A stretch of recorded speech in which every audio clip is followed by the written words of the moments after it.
Menteri Kesehatan RI Budi Gunadi Sadikin kembali menuai sorotan publik. Hal ini disebabkan oleh cara dirinya menyampaikan fakta jika obesitas dapat meningkatkan risiko kematian dini.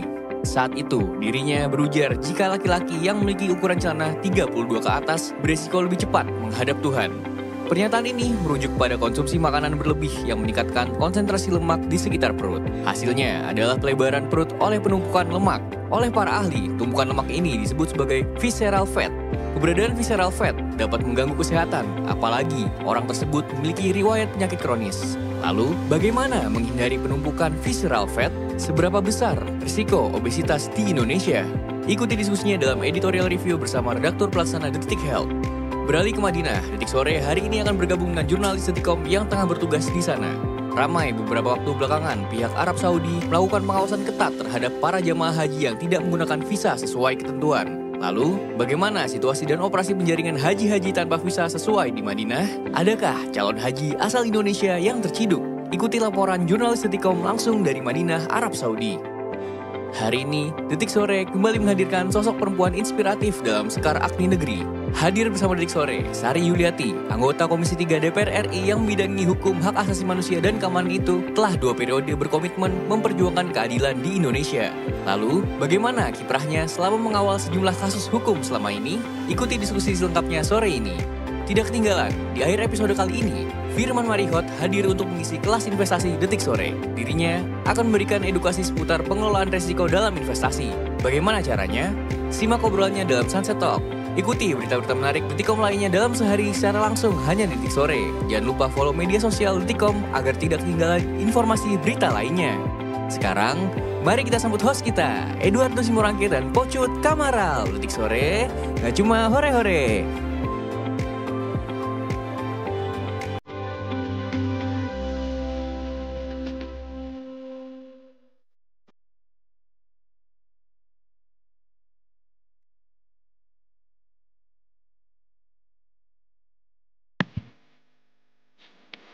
Sampai gue yang lo aja ya. Selamat sana tinggal semuanya. Selamat hari Kamis. Rasa hari Senin buat saya. Oh, karena baru masuk aja. Benar. Senin, Iya. Selasa, Rabu saya di rumah. Gimana rasanya 3 hari di rumah? Jujur kan kerja juga ya. Jadi nggak berasa gimana-gimana sih. Tetap Di kerja. rumah. Tapi lo lebih efisien kerja di rumah apa kerja di kantor? Karena kan ada yang efisiennya kayaknya enakan di rumah deh, lebih Nggak ada lagi yang efisien dan antara kedua itu. Yang lebih baik untuk gue adalah kerja di kantor sebenarnya. Karena kalau di rumah juga kan ngapain juga gue di rumah. Mendingan di kantor ketemu banyak orang, jalin networking, ada opportunity yang ketemu yang baru. Ya. Kalau sebenarnya kalau di rumah ya ngapain sendiri doang gitu. Tapi Makanya lebih cari fokus. pasangan dong gitu. Lo mau masuk ke situ? Gue nggak mau masuk ke sana ya. Oh. Nih, gue tuh mau masuk kayak lebih fokus kalau sendirian. Enggak, Masa sih? enggak. Di kantor lebih biasa. Gue introvert, tapi gue lebih suka ada di orang-orang di sekitar gue. Tapi mungkin kebalikannya, kalau ini gue Anabel doang ya. Kalau misalnya lo introvert, lo nggak apa-apa nih kerja di tempat yang kayak rame nih di kantor, let's say. Nah gue kalau misalkan rame, gue nggak fokus karena bawaannya kayak pengen kayak masa sih? Ah iya gitu kan, biasa. Sebenarnya ya kan? introvert tuh bukan nggak suka keramaian ya, cuma dia fokus sama diri sendiri aja ya nggak sih? Iya, Kalau jadi introvert lo bisa fokus kan itu pada saat individualis kerja, ya, ya kan. Kalau gue enggak, tapi kalau misalnya gue sendirian di rumah, oke gue kasih deadline 1 jam gue harus kelarin nih plan ini. Oh bisa. Gue bisa. Kalau di luar sulit. Jadinya 4 jam 5 jam. Iya masing-masing. Enggak juga. Enggak juga. Itu Enggak. makanan yang dipesan secara online itu akan lebih deras ambisinya untuk ditunaikan daripada kalau di kantor. Kalau di kantor kan kita Setuju. bisa titip OBK atau mungkin makan di bawah kah alias nggak keluar tuh. Karena dengan gampangnya memilih makanan itu jadi semua dipesan. Iya, dan lebih BM. Iya. Gara-gara lihat-lihat jadinya kayak ini kayak enak, tapi ini enak. Oke, ini buat nanti deh. Bener lagi. Ya kan?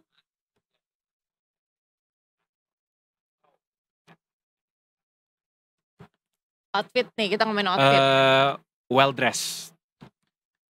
Well dressed tuh nggak berarti lo kalau di rumah juga pakai yang jas gitu kayak gini sekarang kan.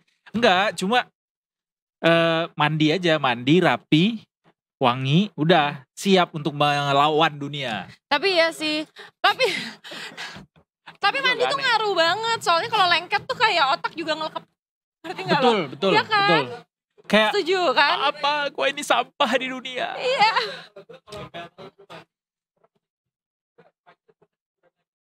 Iya kan bawaannya lebih ngantuk gak ke bawah kan fresh. jadinya vibes-nya. Jadi pengennya tuh kayak masih tetap ada di tempat tidur. Nah kalau Iya, udah mandi iya. tuh pengennya kayak sini Yuk. semuanya aku lawan kalian. Iya benar. Maju satu persatu. Setuju. Tapi ngopi dulu. Tapi ngopi dulu. Tapi bubur ayam dulu. Ngopi. Tapi gue lagi mencoba mengurangi kopi. Gue mau mengganti kopi gue dengan kolagen. Toh, biar awet muda. Jadi Susu-susu kolagen yang banyak iklannya di mana-mana itu sekarang. nggak pakai susu, kolagennya aja. Nggak usah pakai yang susu ya. Kolagen tuh gimana sih Cut maksudnya? Konsumsinya apa? Gue sih pakai kolagen serbuk ya. Oh, kayak suplemen gitu. Iya. Mahal. Iya, ya enggak sebenarnya sama Berapa aja kayak kalau harganya? misalkan kita ngopi, Oh. ya kan sama sehari 20.000 let's say ya. Ini kan juga hitungannya satu inian 20.000. Jadi gue kurangin kopi, Oh gitu? jadinya pindah ke situ. Sekali teguk tuh 20.000 harganya. Iya, satu pack serbuk. Itu bisa dipakai berapa kali? Sekali dong, Oh Pak. sekali ya. Iya itu maksudnya sekali pakai itu 20.000 lah habisnya. Iya. Kira-kira kayak pokoknya 200 Dalam bentuk teh? itu 10 pack ya. Dalam bentuk. Enggak sih, gue yang minuman rasa-rasa gitu. Oh jadi dia ada rasa-rasanya. Iya. Apa efeknya ke tubuh? Sejauh ini ya, masa lo gak gue lebih cerah. Gue sedih deh. Gue udah bener-bener 3 bulan terakhir ini loh dari lebaran. Enggak. Tadi kan udah gue bilang. Apa? Jadi Detikers, minggu lo kan sama Pocut juga. Terus gue bilang sama makeup artisnya, jangan bikin Pocut lebih cantik dari yang kemarin. Ini kalau sekarang lebih cantik dari yang kemarin, jangan. Nah itu salah satu adalah indikasi jadinya. Iya. Gimana Detikers, Pocut terlihat berbeda kah coba? 1 angle, 2 angle, berdiri? Susah ya, kalau berdiri kan gak kelihatan mukanya. Nggak perlu berdiri ya buat menunjukkan kolagen itu ya. Cuman intinya sebenarnya tau gak sih kalau cewek-cewek itu suka banget kalau bangun tidur mukanya kering. Gue gak tahu ya, cowok-cowok juga mukanya kering. Kayak ketarik gitu, kering-kering di bagian-bagian. Sukanya kayak gitu atau? Biasanya kayak gitu, kalau gitu. kolagennya kurang. Karena di atas umur 30 kolagen di dalam tubuh kita itu menurun. Kenapa akhirnya gue memutuskan untuk nambah kolagen di tubuh gue. Misalkan, tapi nggak cuma itu doang, nggak jerawatan. Sebenarnya bukan nggak jerawatan, tapi kalau jerawatan keringnya cepet. Kuku gue nih rusak BTW, gara-gara gue pakai gel mulu. Nah sekarang udah nggak lagi, rambut cepet numbuh. Oh ya? Ya pokoknya sebenarnya benefitnya secara sebadan. mental ada terperbaiki juga nggak? Gue lebih confident sih. Wow. Iya. Oh pada akhirnya bermuara ke situ ya. Keren. Afirmasi. Karena gue kemarin ini video callan sama temen gue pagi-pagi. Cut. Kenapa lo cerah banget mukanya? Jadi makin semangat kan, baik kopi. Nanti kasih tunjuk gue produknya ya, Iya, gue mau lihat-lihat ya. Iya. Mungkin ada.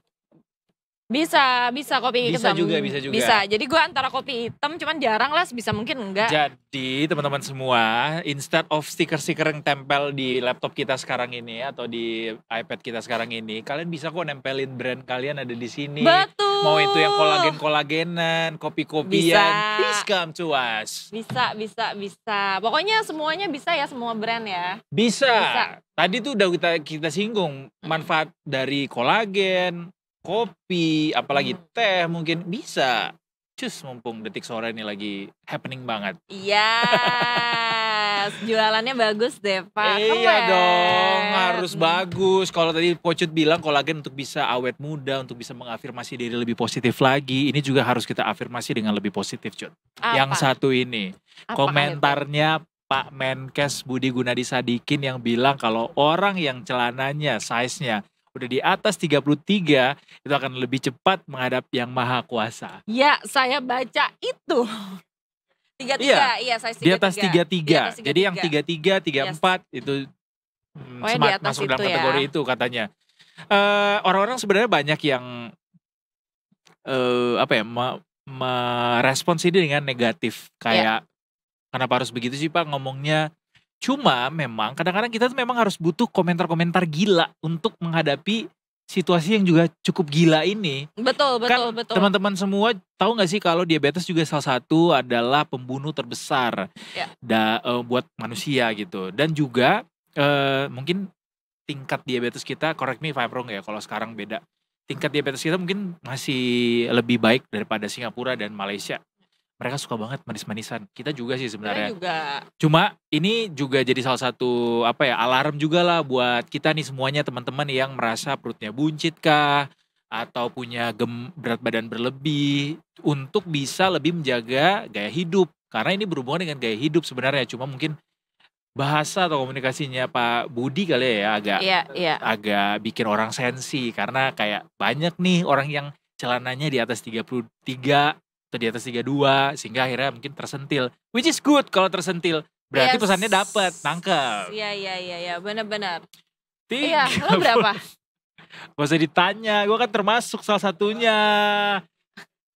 Termasuk 32, 31 enggak dong dia. Gue tuh masuknya kategori obesitas. Oh ya? Iya. Tapi kan orang kurus juga bisa obesitas kan? Bisa, bukannya nggak bisa. Nah makanya nanti kita mau ngobrol-ngobrol sama Mas Uyu mengenai hal itu. Tapi BTW gue pernah juga dengan badan gue yang kurus. Kan BTW gue kolesterol ya.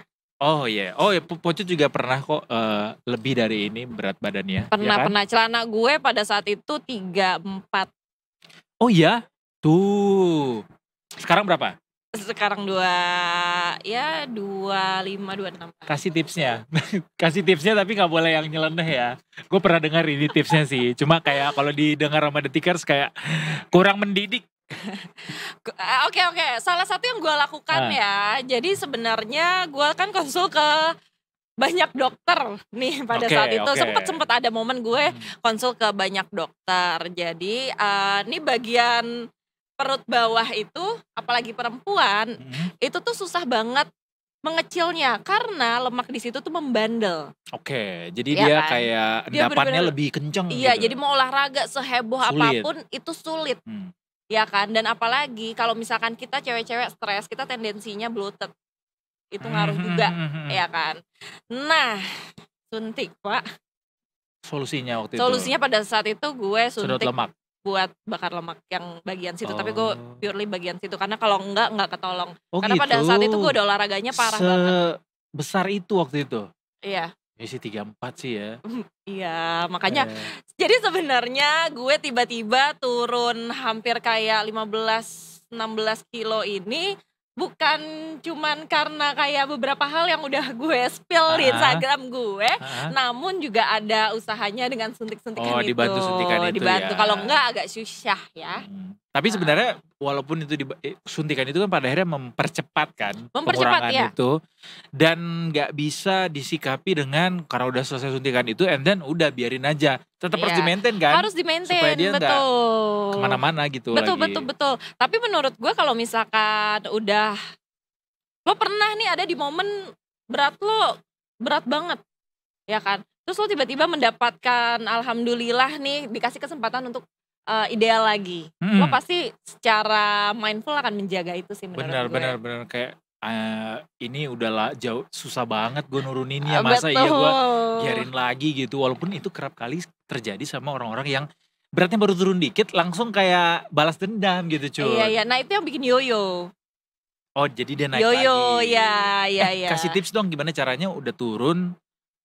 Masih tetap harus progres lebih banyak lagi, tapi gimana caranya supaya bisa tetap konsisten menjaga itu? Lifestyle-nya jangan dirubah sih. Sesimpel itu, lifestyle jangan dirubah. Jangan ada balas dendam itu. Dan kalau gue adalah tim nggak ada cheating day ya. No excuse. Enggak juga. Karena once you cheat, you always be a cheater. Kalau itu iya.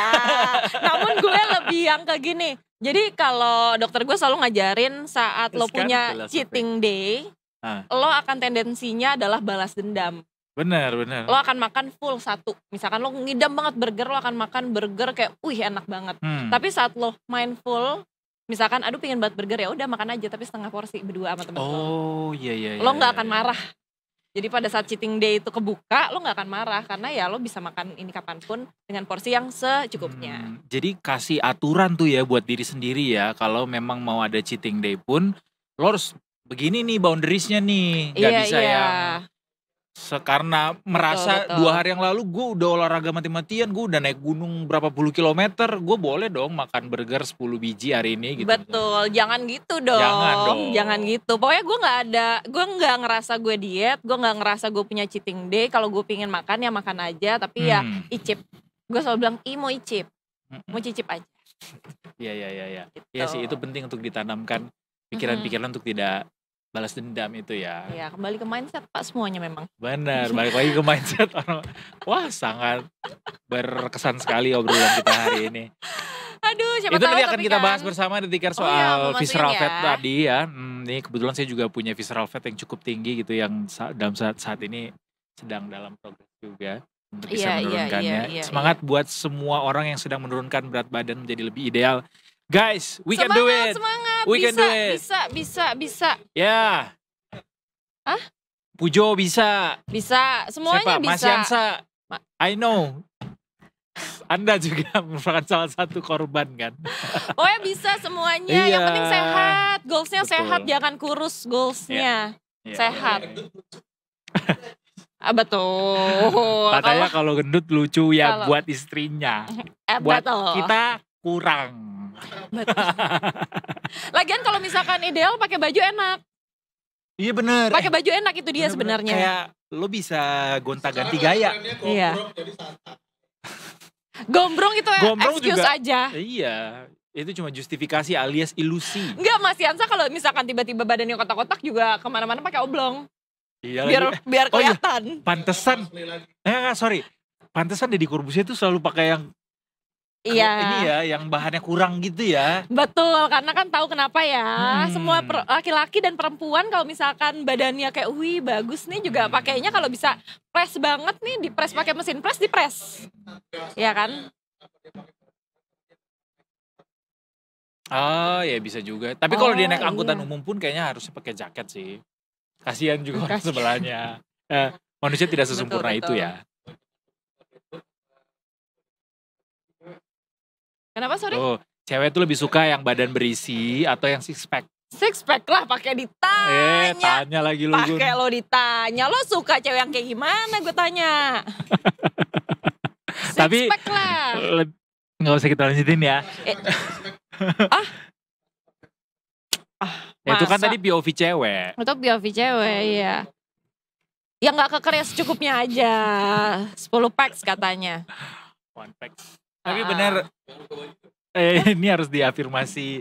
Gue setuju sama Ibu anggota Dewan nih dari Komisi 9 DPR RI, Ibu Irma Suryani Caniago. Kalau kata beliau tuh sebaiknya publik gak perlu dibawa perasaan alias baper gara-gara komentarnya Pak BGS ini, Pak Menkes. Karena ini demi keselamatan bersama. Dan seperti yang gue bilang tadi, ya mungkin secara komunikasi bahasanya mungkin tidak bisa diterima sama semua orang. Tapi memang ini harus disentil orang-orang tuh. Iya benar-benar setuju. Karena suka menormalisasi pada akhirnya gak apa-apa lah perut buncit. Yang penting lo masih sehat, melihat siapa. Tetap ukuran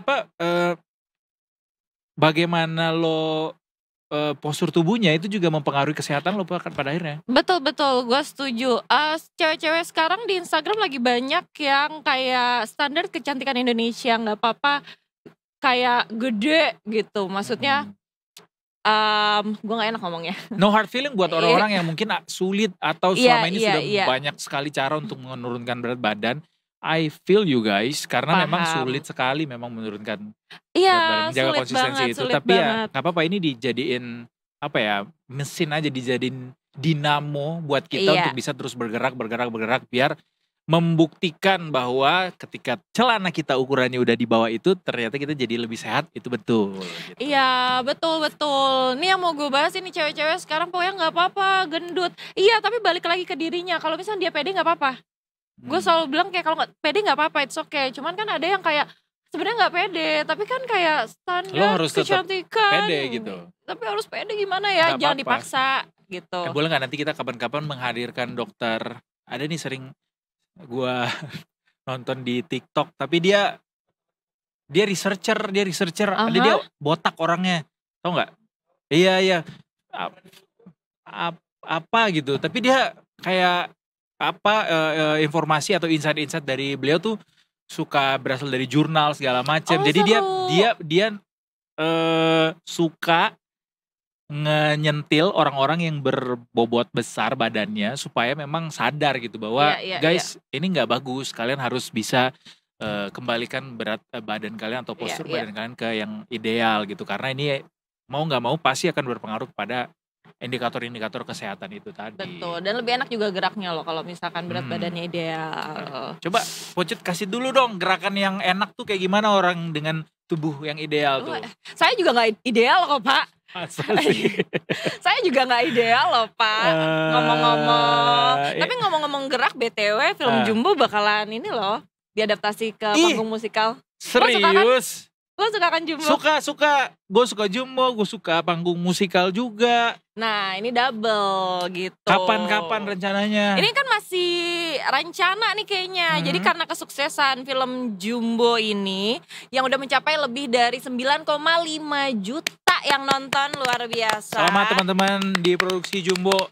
Selamat ya, are amazing.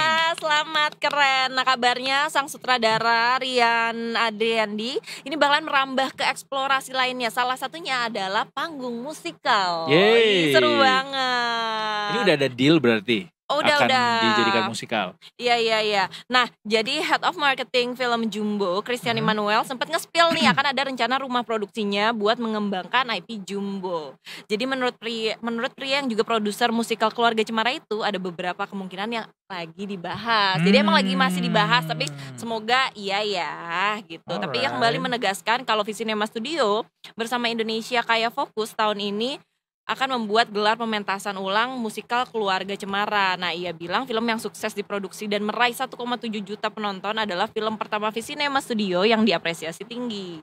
Nah, tahun lalu kan ada tuh Keluarga Cemara, nonton nggak? Nonton, ya kan? Anak gue juga nonton. Tampil lagi tuh sekarang, dia buka lagi. Iya, tahun ini lagi kan, Iya. gitu. Jadi mungkin Jumbo bakalan nyusul kali ya, gitu. Tapi gue penasaran sih kalau misalkan Jumbo dibikin drama musikal, karena jujur gue suka lagunya. Siapa coba kira-kira aktor yang akan mengisi peran Jumbo di drama musikal? Menurut gue ya, Insan cocok meranin Jumbo. Mirip mukanya. Insan. Andaikan saat itu datang, kami tak ada menemani. Gue taunya refnya doang Pak. Sedikit demi sedikit engkau akan berteman pahit, luapkanlah saja bila harus menangis. Enggak, tapi BTW ngomong-ngomong anak gue tiap masuk kamar lagi nyanyi ini. Oh iya, dia hafal pasti. Iya, benar-benar bersenandung. Jadi gue nggak tahu liriknya, tapi gue bersenandung. Nanti kalau audisinya dibuka, please anak lo harus nyoba. Menurut gue dia mau sih. Minimal jadi Atta. Dia mau, dia suka Atta. Nah dia tuh suka Atta. Karena menurutnya dia, ini Atta kenapa gak jadi peran utama aja ya? Terserah yang bikin gak sih? Atta tuh paling bagus karakter developmentnya.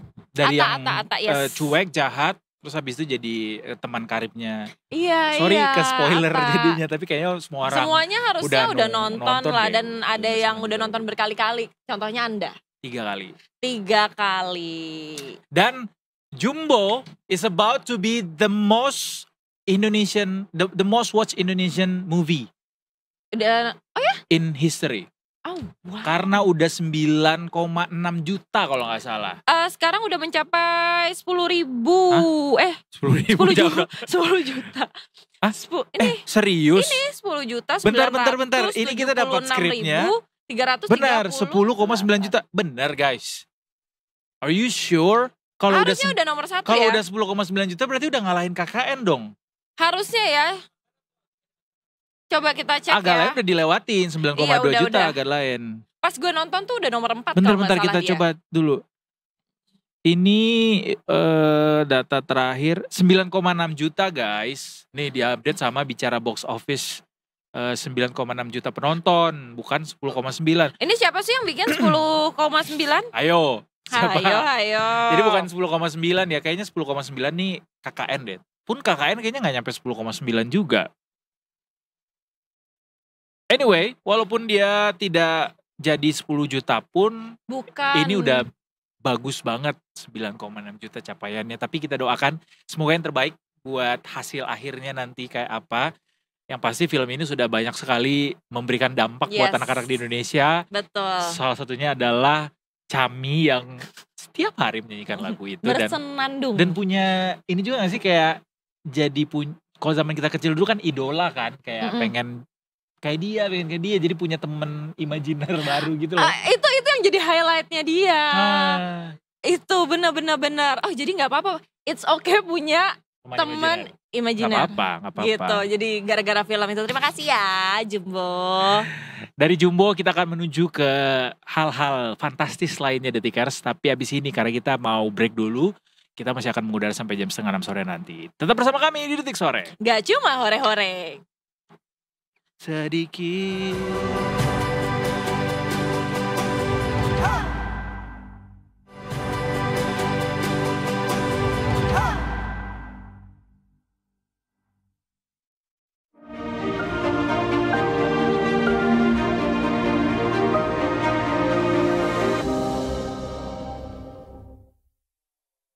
Kembali lagi di Detik Sore, Gak gak cuma cuma hore-hore. hore-hore. As you already can see, Detikers, kita di sini gak cuma berdua. Sekarang sudah ada bintang tamu spesial di tengah-tengah kita yang menjadi another sosok yang menginspirasi. Kalau kemarin kita udah ngobrol-ngobrol soal bagaimana peran perempuan gitu ya di daerah memimpin sebuah kabupaten. Nah sekarang kita ngobrol lagi barengan sama sosok perempuan inspiratif lainnya. Kali ini yang dijalankan perannya nggak main-main, mengadvokasi penegakan hukum, HAM, dan juga kemanusiaan. Wow, Gila luar tuh. biasa banget ya. Semuanya akan kita bahas bareng sama Mbak Sari Yuliati, Wakil Ketua Komisi 3 DPR RI. Welcome to Detik Sore, Mbak Sari. Apa kabar Mbak Sari? Good. I'm good. Good ya. Fantastic. Kak. Kak ya. Kita nggak beda jauh Kita soalnya ya. Iyalah. Tongkrongannya juga nggak beda jauh kan Tongkrongannya nggak kita. beda jauh ya Aku kita. 2 tahun.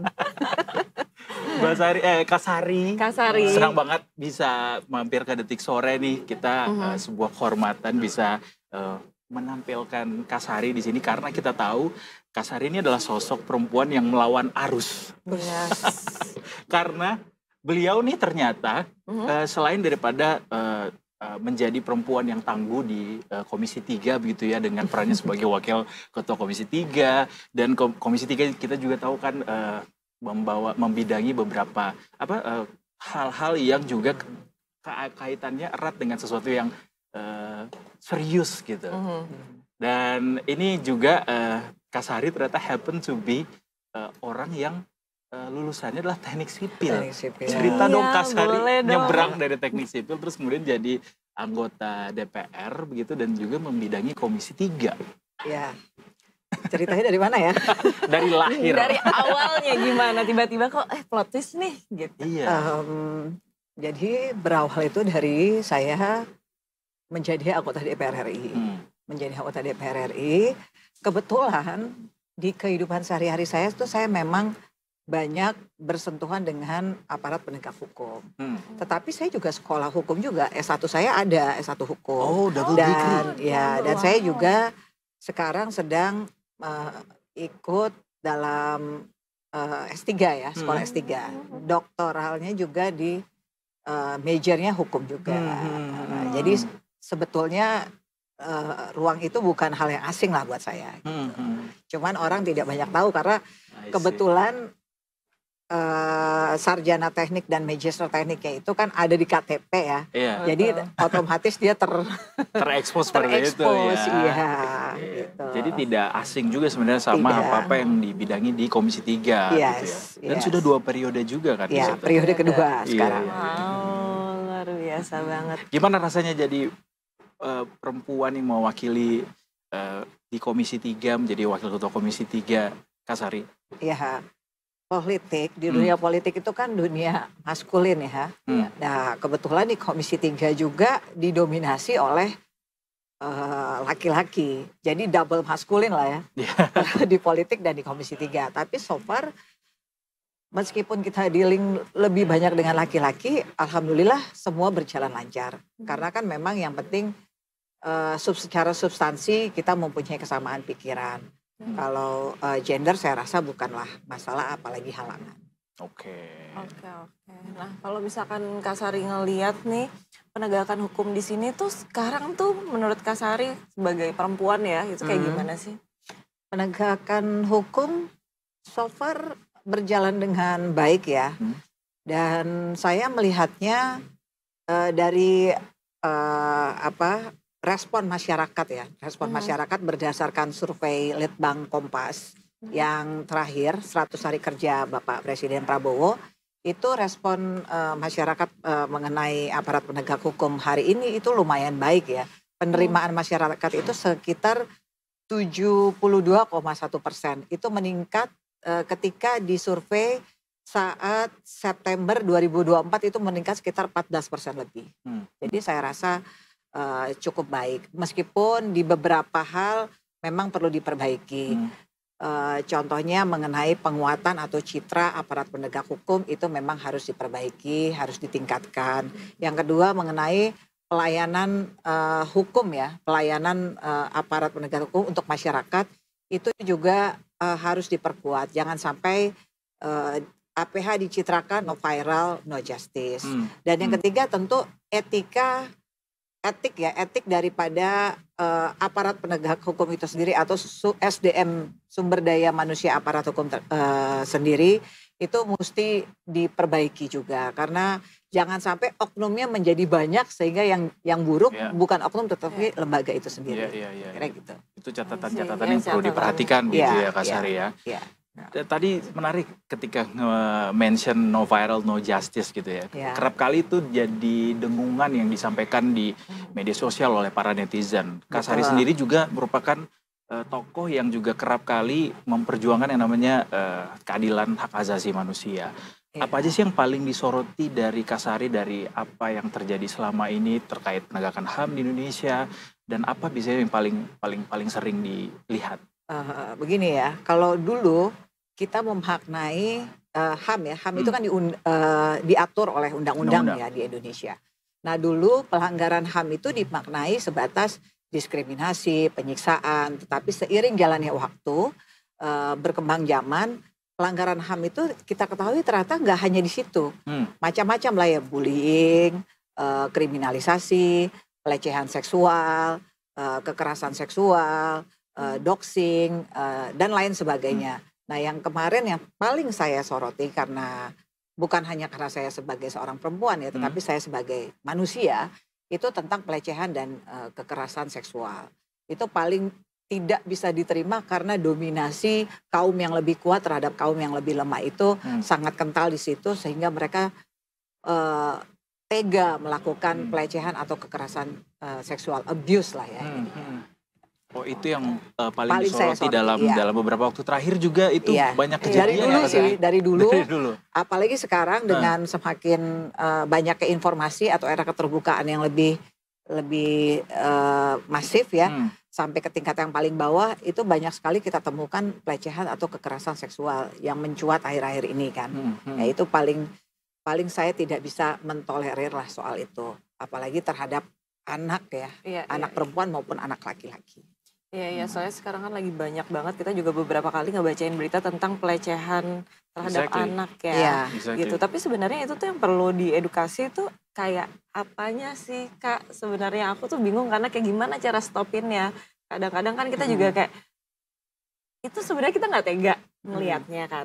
Tapi gimana cara stopinnya, akarnya tuh harus dari mana sebenarnya? Pertama, jadi ya mungkin persoalan-persoalan itu persoalan klasik. Tetapi zaman dulu kan mungkin informasi belum sangat terbuka seperti sekarang ya, sehingga kita tidak bisa mengetahui ada persoalan itu. Bahkan yang saya temui di pelosok-pelosok daerah itu juga kan justru semakin banyak persoalan-persoalan pelecehan atau kekerasan seksual. Bahkan di dalam keluarga sendiri ya, karena memang itu bisa terjadi lebih banyak sama orang-orang yang dikenal. Ya tentu yang pertama edukasi tentang kekerasan seksual itu sendiri, yang pertama. Yang kedua law enforcement. Kalau soal undang-undang, negara tuh sangat hadir di persoalan seperti ini. Contohnya itu adalah dengan instrumen hukum yang sudah sangat banyak. Undang-undangnya ada, lembaga-lembaganya ada, manusia-manusianya pun ada. Yang nggak kalah pentingnya juga pengawasan dari masyarakat sekitar. Masyarakat dulu mungkin tabu untuk menyuarakan pelecehan seksual, kekerasan seksual, apalagi kalau pelakunya adalah orang terdekat. Misalnya kakaknya, bapaknya, kakeknya, pamannya, itu tabu untuk bersuara. Tetapi sekarang nggak boleh lagi. Nggak boleh lagi Nggak itu boleh jadi tabu. lagi. Itu menjadi tabu, itu menjadi ketakutan untuk yang disampaikan, itu nggak boleh lagi. Karena itu merampas hak asasi manusia. Betul, sepakat. Ya. Tapi Kak Sari, yang kerap kali kita temukan justru ketika di daerah begitu ya, itu tuh dijustifikasi dengan menjaga nama baik keluarga dan lain-lain. Betul. Gimana Kak Sari ngelihat itu? Nah, zaman dulu, jangankan kekerasan seksual kan, KDRT, misalnya KDRT antara suami ke istri, ayah ke anak, istri ke suami, itu kan dulu tidak bisa dilaporkan. Karena tidak ada undang-undang yang memfasilitasi itu. Nah sekarang kan undang-undangnya sudah ada, undang-undang KDRT, undang-undang TPKS juga udah ada. Nah tinggal law enforcement-nya aja. Jadi negara sudah hadir. Tinggal kita bagaimana mengimplementasikan itu semua. Dan tentunya sosialisasi undang-undangnya itu juga harus terus dilakukan. Biar masyarakat paham bahwa itu melanggar hukum. Kadang-kadang karena pelakunya adalah orang terdekat sendiri, dianggap durhaka. Saya tuh mau ngomong nauzubillah min dzalik gitu. Kalau pelakunya bapaknya sendiri, ketika anaknya bersuara, itu mereka dianggap durhaka terhadap orang tua. Padahal orang tuanya juga nggak jelas gitu. Nah itu sosialisasi seperti itu yang harus terus dilakukan, bahwa itu adalah perbuatan melawan hukum dan harus disuarakan dan harus ada proses hukum. Jadi secara produk hukum itu semua sudah terfasilitasi. Terfasilitasi. Nggak perlu produk hukum baru. So far itu sudah ada cukup, tinggal implementasinya aja. Baik, implementasinya ya. Karena kan kita percaya ketika undang-undang itu sudah memfasilitasi, ada lahir aturan-aturan turunan di dalamnya, mestinya apa yang terjadi di masyarakat lebih terkendali begitu ya Kak Sari ya. Memang kendalanya adalah soal pembuktian. Karena siapa yang mendalilkan, dia yang harus membuktikan. Kadang-kadang pelecehan itu, kalau kekerasan seksual masih bisa kita visum ya, masih bisa ada pembuktiannya. Tapi kalau pelecehan misalnya dengan kata-kata verbal, itu memang agak susah membuktikannya. Karena kadang-kadang itu dilakukan hanya berdua dan di ruang-ruang tersembunyi. Gitu. Padahal itu termasuk pelanggaran HAM juga ya Kak Sari ya. Dan melanggar hukum. Jadi kalau misalnya saya bilang pocut, dasar kerdil Anda gitu, itu termasuk tuh ya. Itu pelecehan. Itu pelecehan. Kalau mau dilaporkan bisa, pembuktiannya aja memang yang menjadi persoalan. Karena hukum kan harus ada bukti. Ya kan, kalau enggak kita fitnah kan. Benar-benar. Hoax. Kalau direkam dasar cantik kamu gitu ya. Tapi kalau direkam jadinya takut bumerang, jadi pencemaran nama baik. Serba salah nggak? Iya, memang persoalan itu di pembuktiannya aja memang masih bersoal sih. Siap. Mungkin pakai suara aja, nggak usah pakai video, benar nggak? Ya, kalau ada orang memelecehkan kita kan kita nggak tahu, jadi kita nggak siap merekam kan? Iya lah, itu kan unexpected plan ya. Tapi kayak mau dilecehin nih, kan agak serem ya. Iya serem juga sih, kayak nunggu. Kayak nunggu gitu. Iya. Oke, ini tuh ini kan ada Kak Sari tuh ngebahas tentang perlindungan terhadap tersangka, ya kan? Oh ya. Kayak tadi pagi ada yang baca nggak cerita yang ibu ngambil bawang? Betul, terus yang dikeroyok sama masa. Iya betul kan, dia salah. Dia kalau misalnya itu jadi tersangka, tapi maksudnya kenapa dia sampai bisa dipukulin gitu, ibu juga kan. Berarti itu sebenarnya perlindungan terhadap tersangka itu penting. Penting lah. Jadi di mata hukum semua orang kan berkedudukan sama, baik tersangka maupun korban itu kan di mata hukum harus mempunyai posisi yang sama. Tersangka mempunyai hak dan kewajibannya sendiri, korban juga mempunyai hak dan kewajibannya sendiri. Dan tersangka baru kita bisa bilang salah ketika keputusan pengadilan yang ingkrah. Kalau tersangka baru disangka, betul. Belum asas didakwa. praduga tak bersalah. Iya, harus mengedepankan asas praduga tak bersalah. Kalau contoh ibu-ibu itu kan sudah main hakim sendiri, itu udah lebih ini ya, lebih advance lagi tuh. Dan itu pelanggaran hukum jatuhnya ya Pak Sari. Iya, pelanggaran hukum. Menganiaya orang kan masa nggak salah? Betul. Ya kalau dia salah mencuri, ya silakan aja diadukan, kan ada prosesnya. Lapor, buat laporan, buktinya apa, ya kan? Ya. Lalu nanti kalau polisi merasa cukup buktinya, bisa diproses lebih lanjut. Kalaupun kita seandainya kita juga jelas melihat dia, nggak usah nyolong bawang ya, mencuri bawang ya. Kalaupun kita jelas dia membunuh, kan nggak bisa kita adili juga. Nggak bisa kita mengadili sendiri juga kan, ada ruang-ruang yang memang sudah disiapkan gitu. Ini ada kaitannya juga sama literasi masyarakat terhadap HAM itu sendiri nggak sih Kak Sari? Ya itu yang tadi saya bilang. Makanya kita meskipun negara hadir dengan menyediakan instrumen-instrumen yang cukup dari mulai undang-undang sampai aparatnya, tetapi kita juga harus mensosialisasikan apa sih pelanggaran HAM itu, gitu. Apa sih melanggar hukum itu, harus disosialisasikan sehingga masyarakat juga tahu untuk mereka tidak mengerjakannya, atau bahkan kalau ada orang yang mengerjakannya mereka tahu tidak boleh main hakim sendiri. Ada saluran-salurannya lah. Betul. Kadang-kadang kita ambigu gitu, ini sebenarnya boleh nggak sih atau apa nggak sih? Ini kelewatan nggak sih? Sama diri sendiri aja bingung masalahnya. Iya kan? Suka menertawakan diri sendiri terhadap perbuatan-perbuatan yang itulah dilakukan pentingnya diri self love. Itu pentingnya self love ya, betul. Love yourself Kurang first, saya ya. kayaknya self love-nya ya. Ajarin dong Kak Sari self love. Apresiasi ke diri sendiri itu perlu. Tuh. Betul. Oke, apresiasi ke Sebuah diri quote sendiri. itu ya. Iya, perlu. Sebelum kita mengapresiasi orang kan kita harus bisa mengapresiasi diri sendiri Betul juga. sekali. Oke, iya benar. Dan lanjut lagi Kak Sari soal Siap. ini, kekerasan juga terhadap perempuan tuh kerap kali juga muncul dari itu tadi udah sempat disebut juga soal oknum gitu. Iya. Kadang-kadang masyarakat tuh takut gitu when it comes to berhadapan dengan oknum gitu. Aparat kah atau sebuah institusi kah atau apa? Gimana sih baiknya kita menyikapi hal-hal seperti ini untuk masyarakat POV-nya Kak Sari? Oh, maksudnya ketika pelakunya itu adalah oknum gitu ya, oknum aparat atau oknum apa gitu Iya, ya, instansi atau lembaga lembaga. tertentu. Ya tetap kedudukan kita di mata hukum kan sama. Sama semuanya. Bahkan kalau menurut saya, kalau pelakunya itu adalah aparat penegak hukum, mereka-mereka itu harus dikasih hukuman yang berlipat-lipat daripada warga biasa yang melakukannya. Karena kan tugasnya mereka adalah melindungi masyarakat. Ya. Ketika pelindungnya itu justru pagar makan tanaman, harusnya dikasih sanksi yang Lebih berat sanksinya lagi. tuh lebih berat, berlipat-lipat daripada masyarakat biasa yang melakukan. Karena udah kontradiktif gitu ya dengan apa yang jadi tugasnya ya. Dan perbuatan dia itu juga membuat masyarakat tidak percaya terhadap institusi tersebut. Nah, kalau masyarakat udah tidak percaya itu bahaya. Gitu. Apa aja yang sudah dilakukan buat Kak Sari sendiri dalam beberapa tahun kebelakang bisa meliterasi HAM gitu, katakanlah HAM dulu aja ke masyarakat, dan apa tantangannya Kak Sari?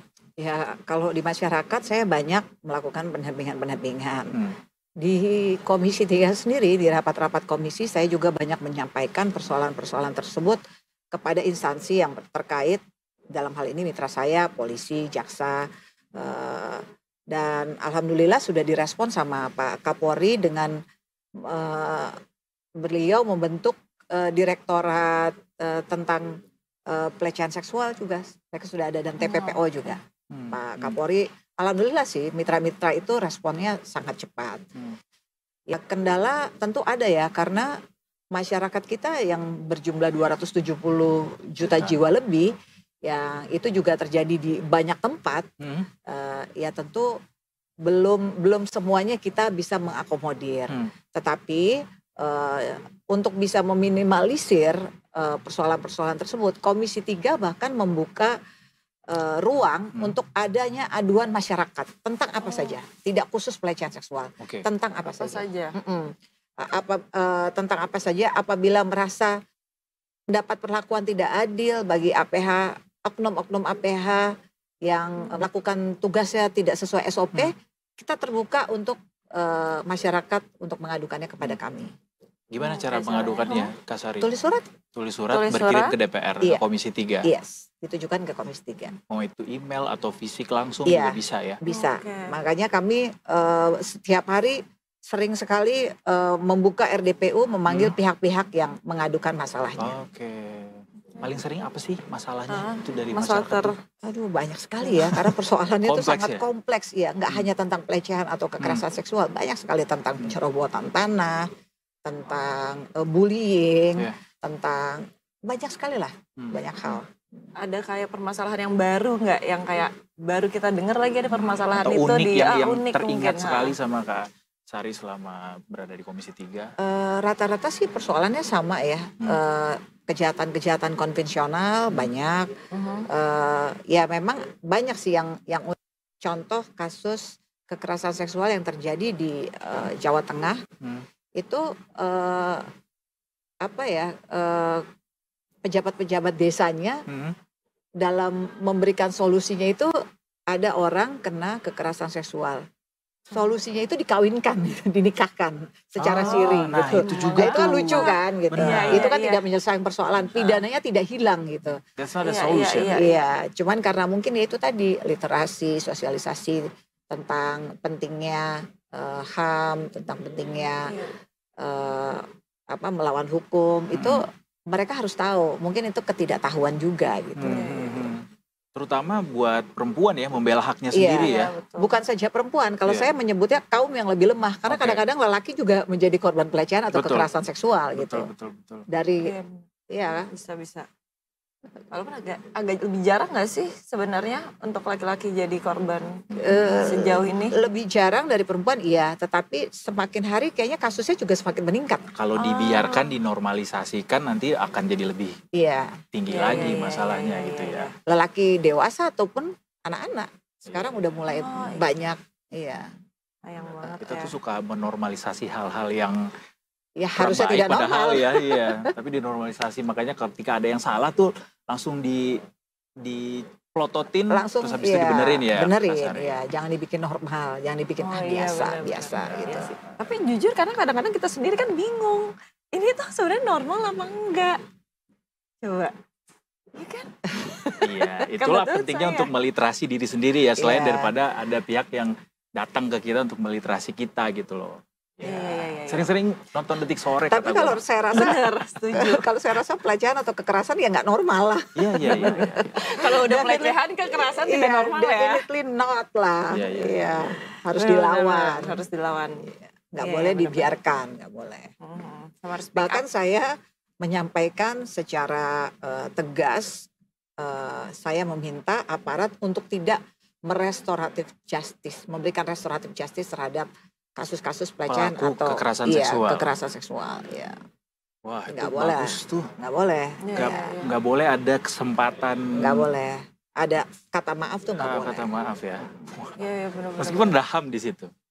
Iya, ini kan melanggar Iya, HAM. untuk Oh, memberikan iya, efek jerah tadi ya, dan jadi orang-orang efek jerah, mau. efek jerah. Iya, benar. Kalau Efek- banyak yang speak up juga kayak malu gitu. Biasanya Iya, kan malu iya, nggak sih? iya. Ya kan, kayak kalau banyak temennya Iya, ibarat iya. kata jadi kayak iya deh kita ngomong aja.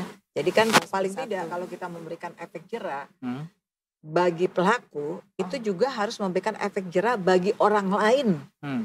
untuk mau melakukan itu. Jadi belum melakukan pun dia udah jerah gitu loh. Jadi lebih nggak usah deh. Ya jangan. Yang kemarin Bahaya parah nih, banget bahaya lagi. gitu. Jangan deh. Bahaya, Oh bahaya. iya. Oh iya itu bener-bener. Kalau kita dalam hal membela kepentingan kita, hak kita, kemudian dapat tekanan gitu, apa saran dari Kak Sari untuk bisa membela hak-hak kita terhadap sesuatu yang dilanggar gitu Speak up. Speak up. di Iya. platform manapun itu? Iya, harus dibiasakan. Harus dibiasakan. Kalau dulu banyak takutnya, banyak Betul. tabunya, sekarang enggak. Karena kan apalagi sekarang alat-alat komunikasi udah semakin terbuka ya di mana-mana kan. Bukan hal yang susah. Kalau dulu mungkin harus ke dulu koran ya kan, Iya. magazine yang cetak gitu loh. Ya. Nah, kalau sekarang kan enggak, ada media sosial. Asal kita bisa membuktikannya, nggak boleh fitnah juga, apalagi hoax. Itu udah ada undang-undang tersendiri juga gitu. Ada hukum tersendiri juga untuk memfasilitasi itu. Jadi buat masyarakat yang merasa menjadi korban kekerasan, pelecehan, apapun yang dilanggar HAM-nya, just speak up. Speak up. Speak up. Iya. Anda tidak sendiri. Wah itu Saya dia. akan speak up. muncul di tengah-tengah Dan Anda untuk negara membela hak. yang pasti Tidak negara sendiri. hadir Yes. untuk itu. Pasti. Yes, Saya yes. pastikan negara akan hadir untuk itu. adalah janji dari Speak up nih wakil buat kita. cewek-cewek Iya, atau Wak. cowok-cowok yang nonton semuanya. Speak up. Iya. Tenang, ada yang Nggak support. boleh dibiarkan, even itu anggota keluarga kalian yang sendiri. terdekat. Ya. Even itu adalah orang dengan posisi jabatan yang tinggi juga. Iya dong, apalagi itu abuse power Iya. kan. Ya, relasi kuasa Iya, yang tidak iya, boleh iya. dibenarkan ya. Tidak boleh relasi kuasa ya. Mendengar cerita-cerita dari apa yang disampaikan Kak Sari tadi, kita juga dari Detikom memberikan apresiasi Kak Sari dalam Wow. rangka juga ini masih bulan Kartini gitu ya, tidak jauh dari Hari Kartini. Jadi memberikan apresiasi kepada perempuan-perempuan inspiratif yang berani berjuang terhadap kemaslahatan masyarakat banyak. Sekar Agni Negeri diberikan kepada Kak Sari Wow, yang akan thank diberikan you. langsung sama pemimpin redaksi Detikom Mas Alvito Diana Paginting. Boleh kita berdiri? dulu. Kak Sari. Silakan. Siap. Selamat. Siap, thank you Pak. Berdasarkan penelusuran kami, Kak Sari ya manggilnya. Kak Sari. Kak Sari ini mendapatkan apresiasi Sekar Agni Negeri sebagai legislator perempuan peduli advokasi penegakan hukum. Waduh, Selamat. saya merasa tersanjung loh. Mudah-mudahan ini jadi semangat dan penegakan hukum di Indonesia masih punya PR yang panjang. Butuh perjuangan dan sosok-sosok seperti Kak Sari ini. Mudah-mudahan bisa memberikan motivasi untuk ke depan membantu yang membutuhkan Amin. keadilan hukum. Amin. Advokasi ya. Yeay, kita tepuk tangan dulu. Boleh foto, silakan. Kak Sari mungkin ada yang ingin disampaikan sambil dipegang penghargaannya. kira-kira. Apa yang ingin disampaikan buat masyarakat mungkin terhadap apa yang jadi concern Kak Sari? Concernnya ya seperti yang tadi sudah kita bicarakan bahwa di tengah era keterbukaan ini apabila ada masyarakat, anggota masyarakat yang merasa hak asasinya dilanggar, kita harus speak up. Nggak boleh lagi ada rasa takut, apalagi rasa tabu. Ingat, kita semua ada untuk Anda, negara juga pasti hadir untuk Anda. Luar biasa. Terima kasih Kak Sari sekali lagi. Terima kasih juga Mas Alvito. Kita akan bertemu di Sekar Agni Negeri lainnya. Detikas karena masih ada banyak deretan perempuan inspiratif lainnya juga yang akan kita apresiasi. Tetap bersama kami di Detik Sore. Gak cuma Hore.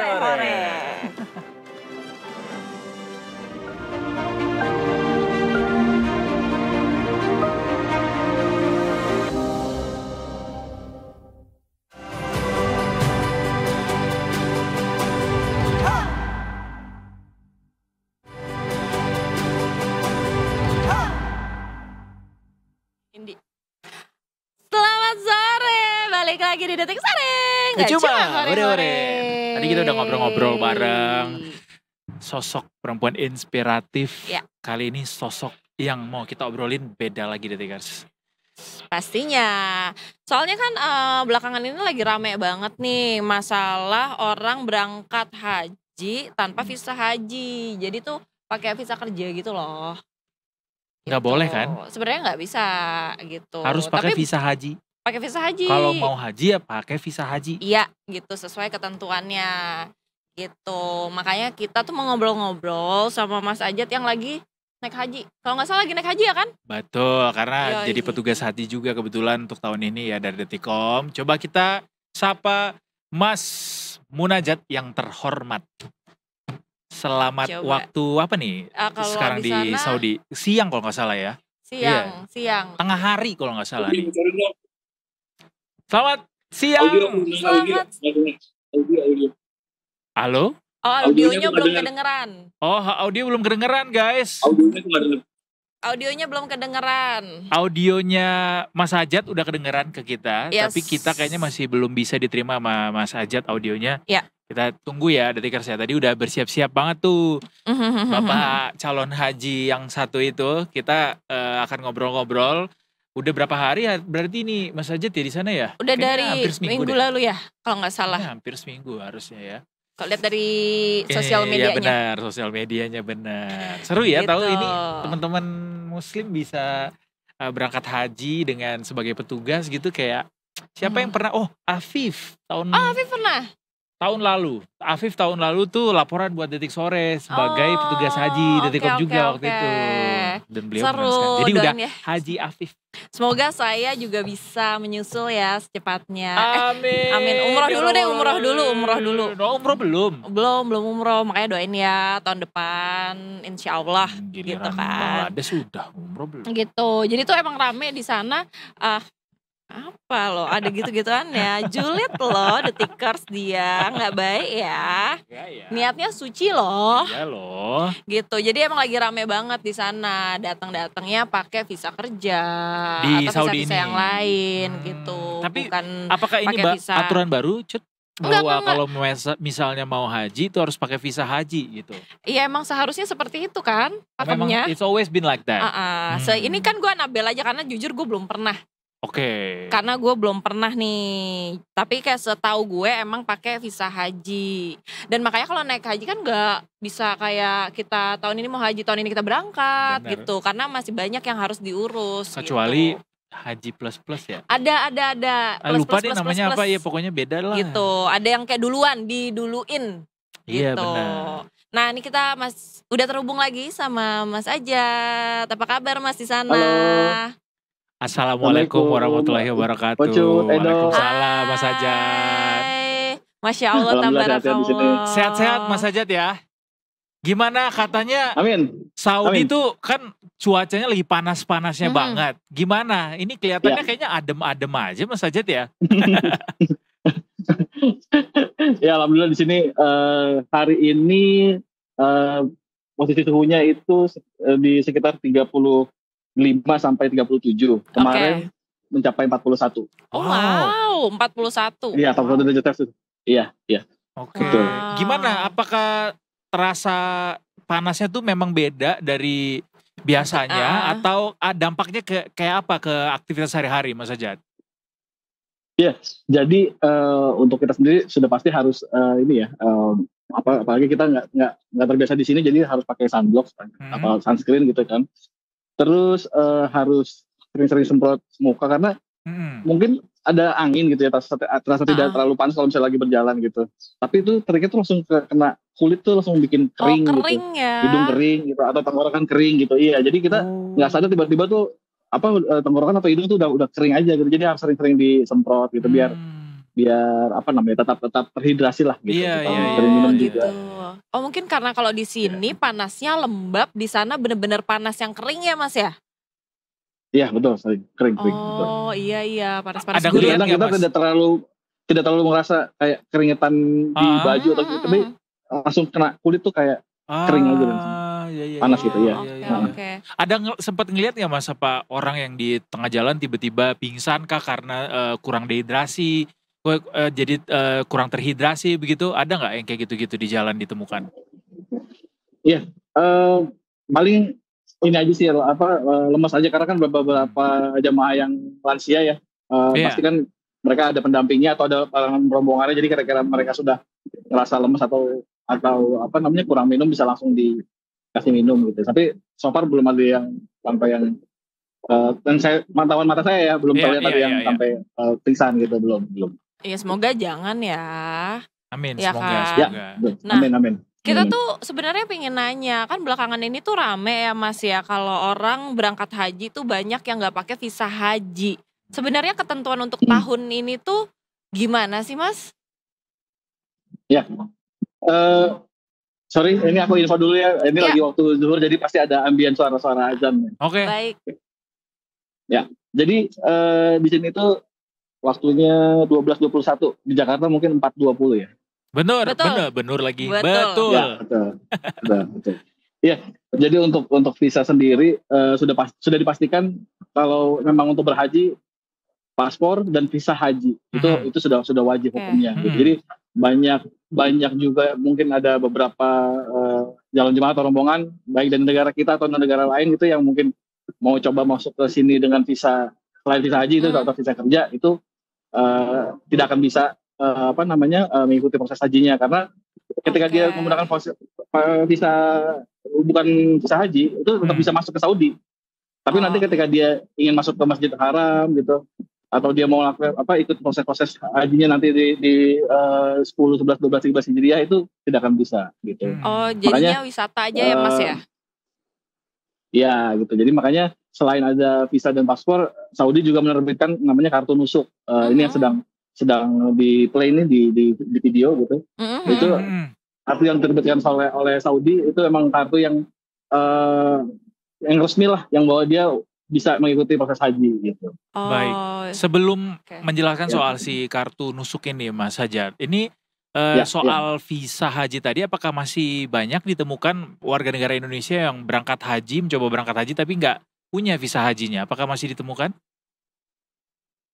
Itu mungkin di minggu-minggu belakang, minggu kemarin ya masih ada yang dari bandara coba berangkat dengan visa non haji gitu ya, visa kerja gitu. Pasti di sana juga akan dihimbau gitu.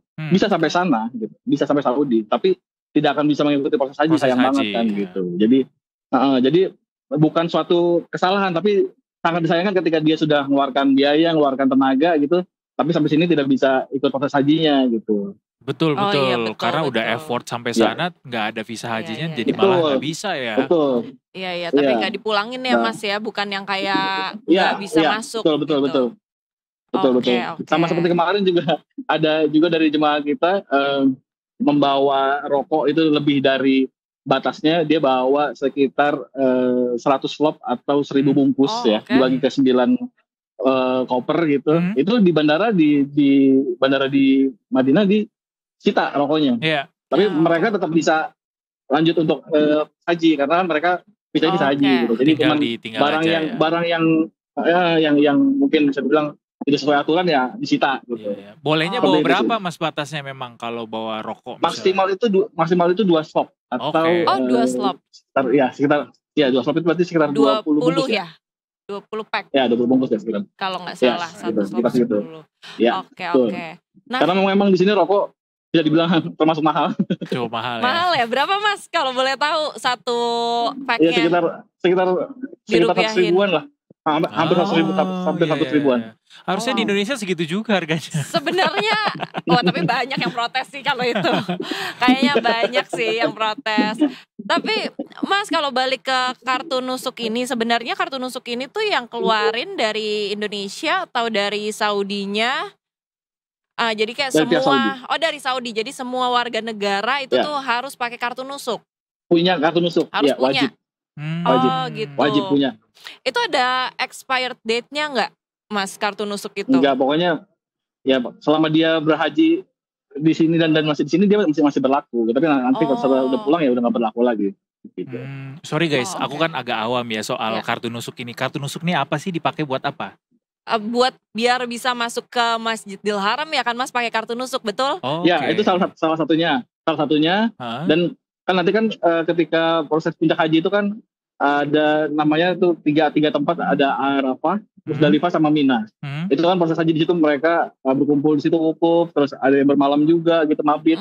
Nah itu sebelum masuk situ kan akan dicek sama petugas gitu, karena kartu nusuk juga. Karena iya harus dicek karena menghindari di tahun-tahun sebelumnya ada pemerintah Saudi itu sangat ketat lagi sekarang, karena banyak tahun lalu atau tahun 2 tahun kebelakang itu sekitar 300 sampai 600 ribu jemaah yang non visa haji itu ikut melakukan proses haji. Banyak gitu. juga. Makanya itu untuk menghindari itu harus ada kartu nusuk. Oke, nah kartu nusuknya ini dikasih pas udah sampai sana atau ada pendistribusiannya kah, Mas? Ya, sebenarnya sesuai perjanjian itu harusnya ketika jemaah sudah sampai di Madinah itu sudah dapat. Cuma kan ini kan jumlahnya banyak ya. Jumlahnya banyak. Jadi dan Saudi juga tidak hanya melayani jemaah kita doang kan. Jadi itu ada yang sudah terbit di Madinah, ada yang ketika mereka sudah bergeser ke Makkah baru terbit. Jadi infonya itu dari 90.000 yang akan dibagikan masih ada 30.000 yang belum belum dapat. Jadi itu masih proses ya. Kartu nusuk ini bentuknya fisik apa digital, Mas? Fisik. Oh, fisik. Tadi sudah di play di videonya tadi dia ada kalungnya gitu. Ya. Bisa di scan gitu, nanti dia ada barcode-nya gitu. Oh, jadi emang harus dipakai terus ya, Mas? Ya, dikalungin, baiknya dikalungin gitu. Oh, seperti ini. Mas Ajat udah dapat? Ya. Aku belum, karena aku nanti rencana bergeser itu ke Mekah tanggal 26. Mungkin dari sekitar nanti di tanggal-tanggal itu baru dapat. 26. Sekarang nih prosesnya sudah sampai mana sih Mas di rangkaian ibadah haji di sana? Ya, jadi rangkaian ibadah haji itu untuk kloter Indonesia sendiri ya, sudah berdatangan ke Madinah dan juga sebagian sudah bergeser ke Mekah. Oh, udah. Jadi nanti kalau yang gelombang pertama, jadi gini, kalau yang gelombang pertama itu datangnya ke Madinah dulu, baru ke Mekah. Nah, yang gelombang 2 datangnya langsung ke Mekah. Oke. Karena untuk menghindari kepadatan juga kan. Baik. Betul. Jadi dibagi Ini ya. tinggal ada berapa kloter lagi yang akan tiba untuk jamaah Indonesia? Apakah sudah semua? Untuk infonya ini belum. Jadi untuk infonya tahun ini jamaah Indonesia itu total ya 203.320 jamaah. Wow. Terdiri dari 525 kloter. Yang sudah tiba di Tanah Suci itu 94.962 jamaah. Terdiri dari 244 kloter. Nah, posisinya itu yang sebagian sudah bergeser ke Mekah ada 32.300 jamaah atau 84 kloter. It's absolutely not an easy job ketika harus memboyong 200.000 orang dari suatu negara yang cukup jauh gitu ya, terus ke Saudi.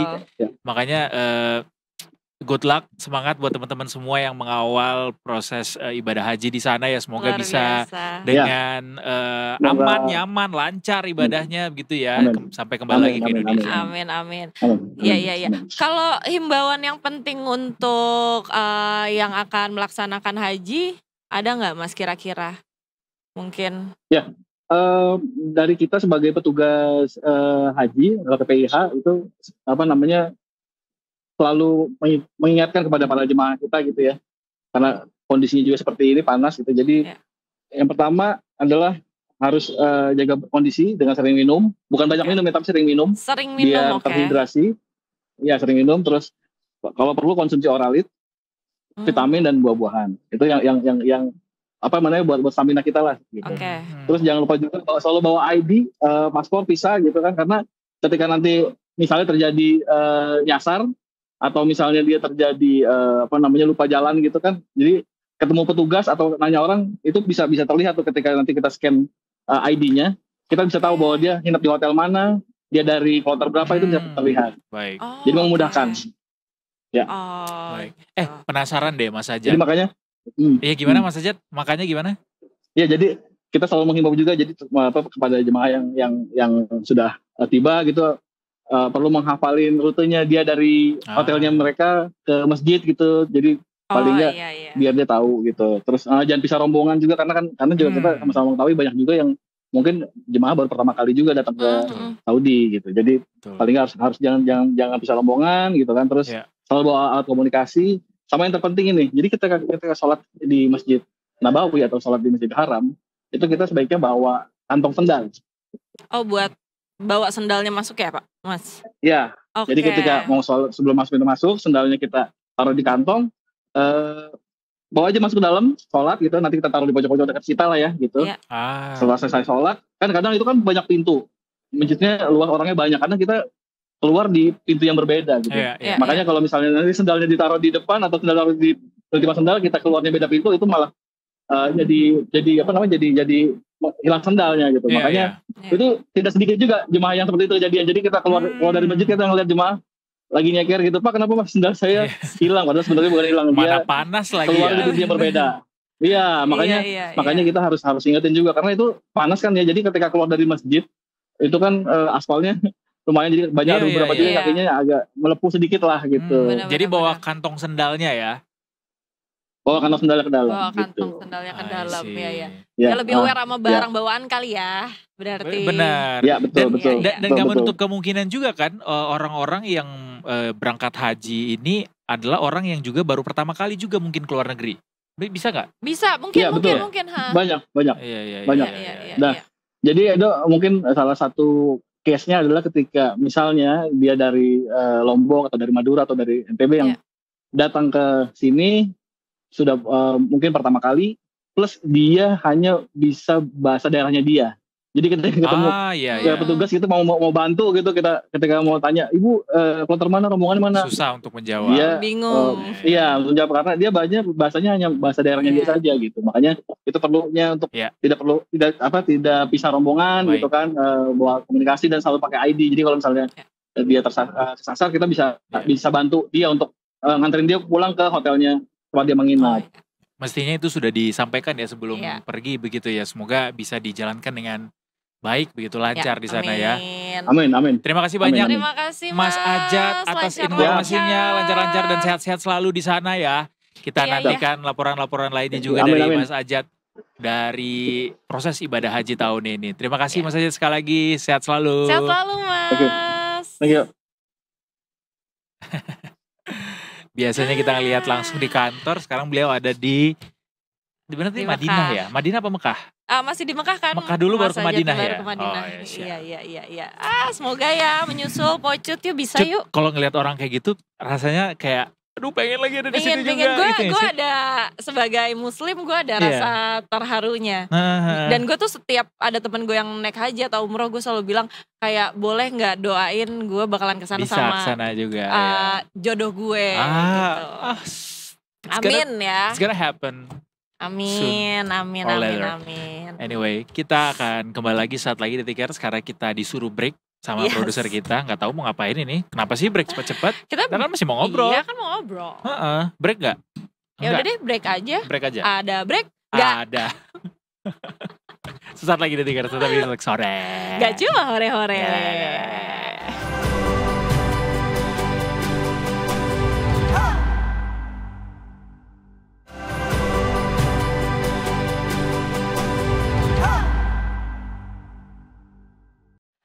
Aduh, udah deh ya. Punten banget. Buat yang lewatan tadi kita sedikit mereview soal bagaimana enaknya mengonsumsi tahu bulat di sore hari itu kayak bakso. Tahu bulat. Digoreng dadakan gak tuh? Tahu bakso. Tahu bakso. Enak banget. Bener-bener enak. Tapi yang enak nih malah justru bisa jadi bahaya juga, bisa jadi lemak yang menumpuk di dalam organ-organ kita. Iya bener, visceral fat kan, bener nggak tuh ngomongnya visceral fat kan? Hopefully yes. Gak tahu berarti. Iya, visceral fat tuh lemak di mana sih? Coba kita tanya ya. Di sini udah ada Mas Uyun. Halo, selamat sore. Dari Detik Health. Yeah. Kan kemarin udah main di Detik Health ya kan? Siapa yang main di Detik Health? Kita. Main itu loh, kuis yang dibikin. Oh iya bener. Asal otak, sekarang asal perut. Sekarang asal perut. Sekarang asal perut ya, asal lemak.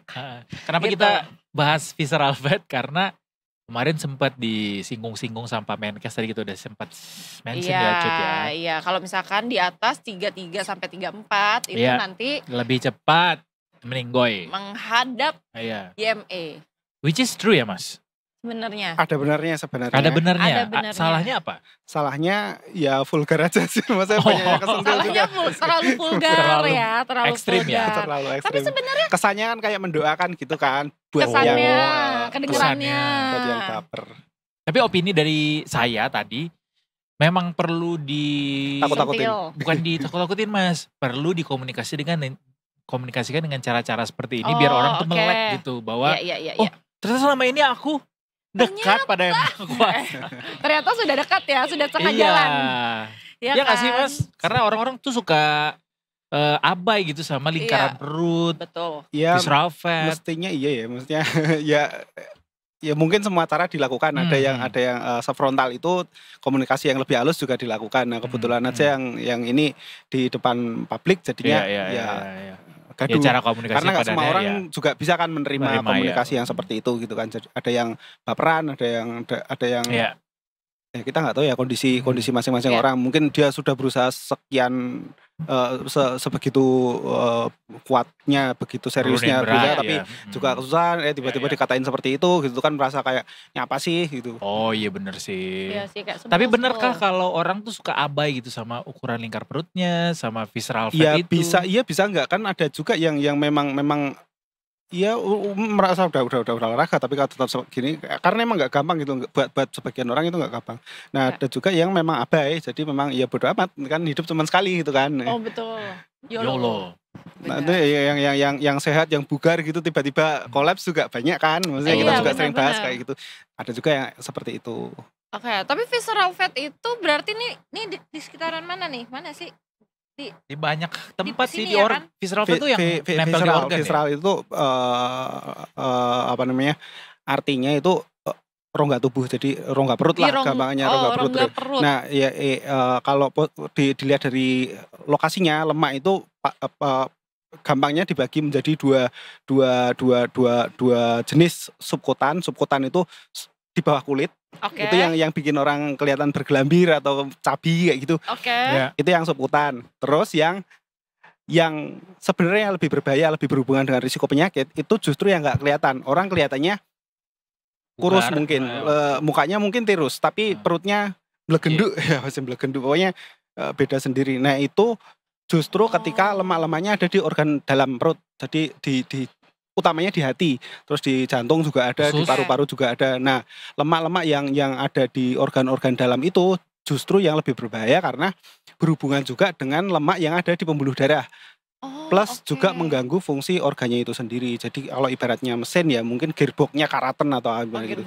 Jadi dari luar mungkin kelihatan oke kayak gitu, kelihatan masih kinclong, tapi dalemannya fungsinya terganggu karena sesuatu dan lain hal itu karat lalu. Jadi ini sebenarnya bukan yang kayak gede banget, itu artinya dia bakalan cepat menghadap yang maha kuasa ya, yang kecil banget nih kayak nggak ada lemaknya juga sebenarnya bisa aja. Secara spesifik Menkes kemarin dengan pernyataannya itu dia mention obesitas sentral namanya. Jadi berbeda dengan obesitas pada umumnya. Kalau obesitas pada umumnya itu kan kita sekedar membandingkan antara tinggi badan dengan berat badan. Obesitas sentral itu spesifik melihat lingkar perut. Tidak peduli tingginya berapa, terus apa namanya beratnya berapa, tapi yang dilihat adalah lingkar perut. Itu obesitas sentral. Itu obesitas. Orangnya bisa aja kelihatan kurus gitu, tapi khusus di bagian perutnya dia membesar. Kayak itu buncit artinya gitu kali ya? Buncit ya. Ya buncit. Itu artinya organ-organ dalamnya itu berlemak. Nah itu yang lebih berbahaya daripada sekedar bergelambir gitu. Oh gitu malah. Ya kalau yang bergelambir itu kan di bawah kulit. Di bawah kulit itu cuman estetik aja.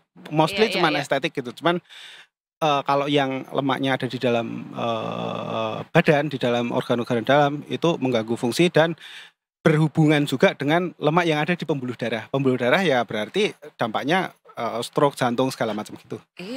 Astaga. Tapi ini tuh dari mana penyebabnya sebenarnya untuk si obesitas sentral ini, Mas? Mostly terkait dengan gaya hidup dan pola makan. Kalau misalnya dia makannya banyak yang berlemak, terus kemudian tidak sehat, terus jarang olahraga, nah itu biasanya terjadi sama apa namanya jenis kelamin juga ada pengaruhnya juga, karena lebih sering yang mengalami itu laki-laki biasanya. Laki-laki. Kenapa itu Mas? Ya mungkin faktor hormonal atau apalah, tapi statistik seperti itu. Jadi visceral fat itu biasanya lebih banyak yang bermasalah itu laki-laki. Daripada perempuan, dan penyebabnya itu berarti makanan dan macam-macam multifaktor ya. Gaya hidup juga. Jadi itu gangguan metabolisme sih pada intinya. Nah gangguan metabolisme itu penyebabnya apa? Macam-macam. Nah pola makan dan gaya hidup itu sebagian diantaranya. Umur ngaruh nggak Mas? Ngaruh, karena jarang kan kita ketemu yang seperti itu anak-anak gitu kan jarang banget. Kalau anak-anak gemuk sekalian semuanya kan. Oh iya benar. Blep gitu kan.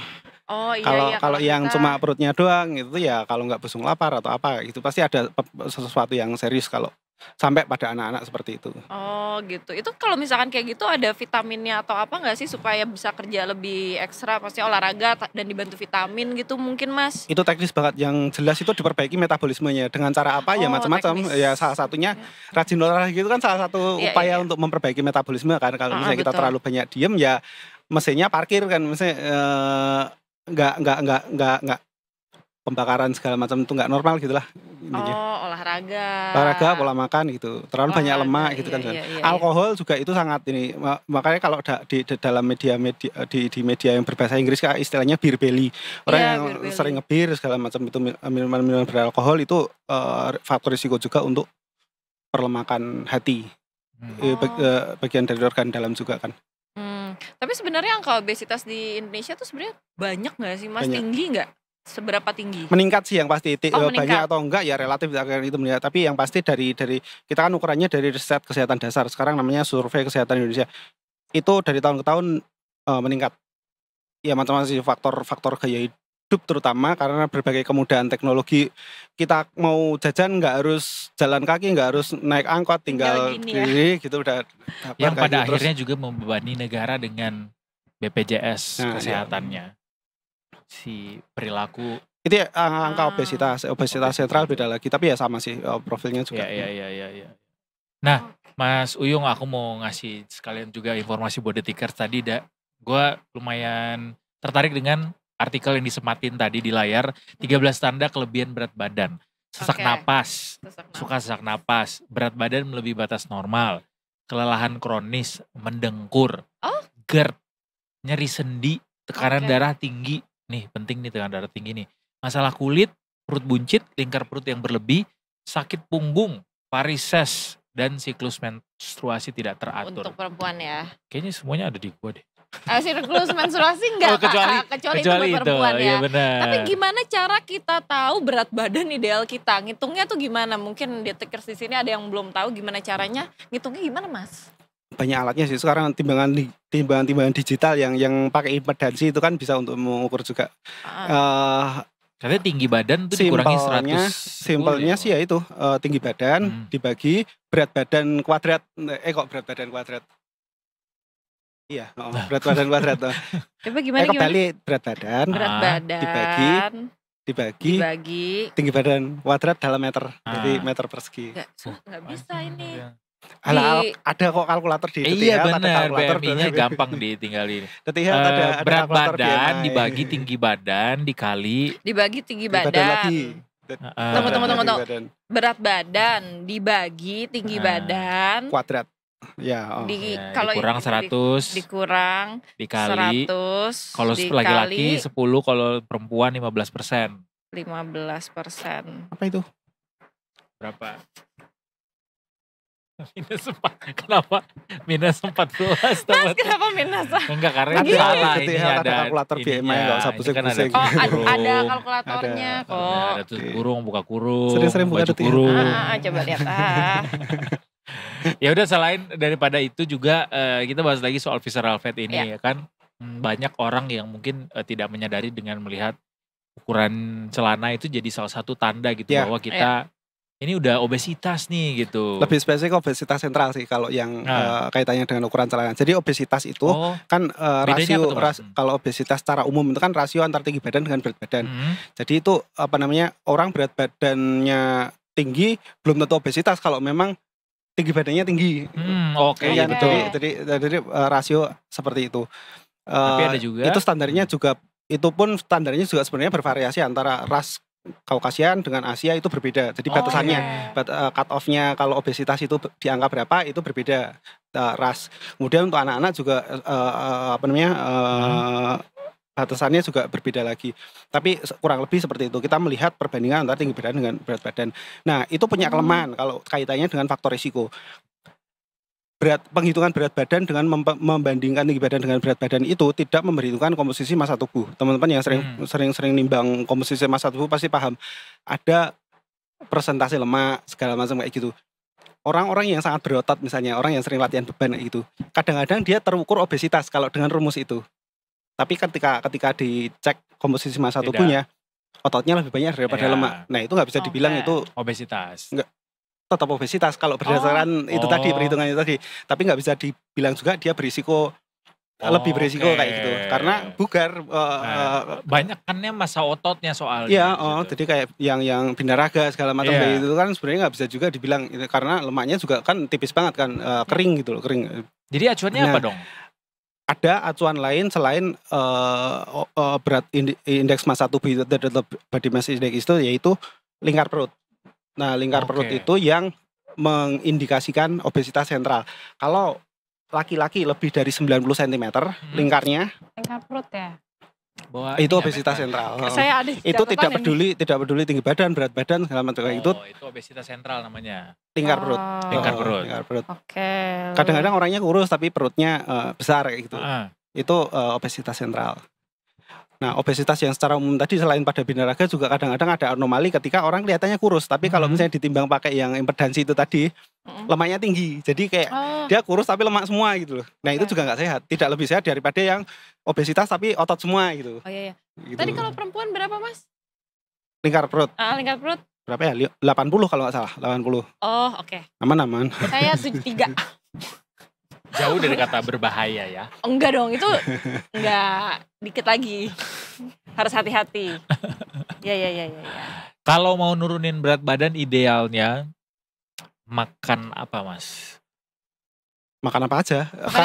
Karena pada dasarnya kan rasio anak intake dengan yang dikeluarkan gitu kan.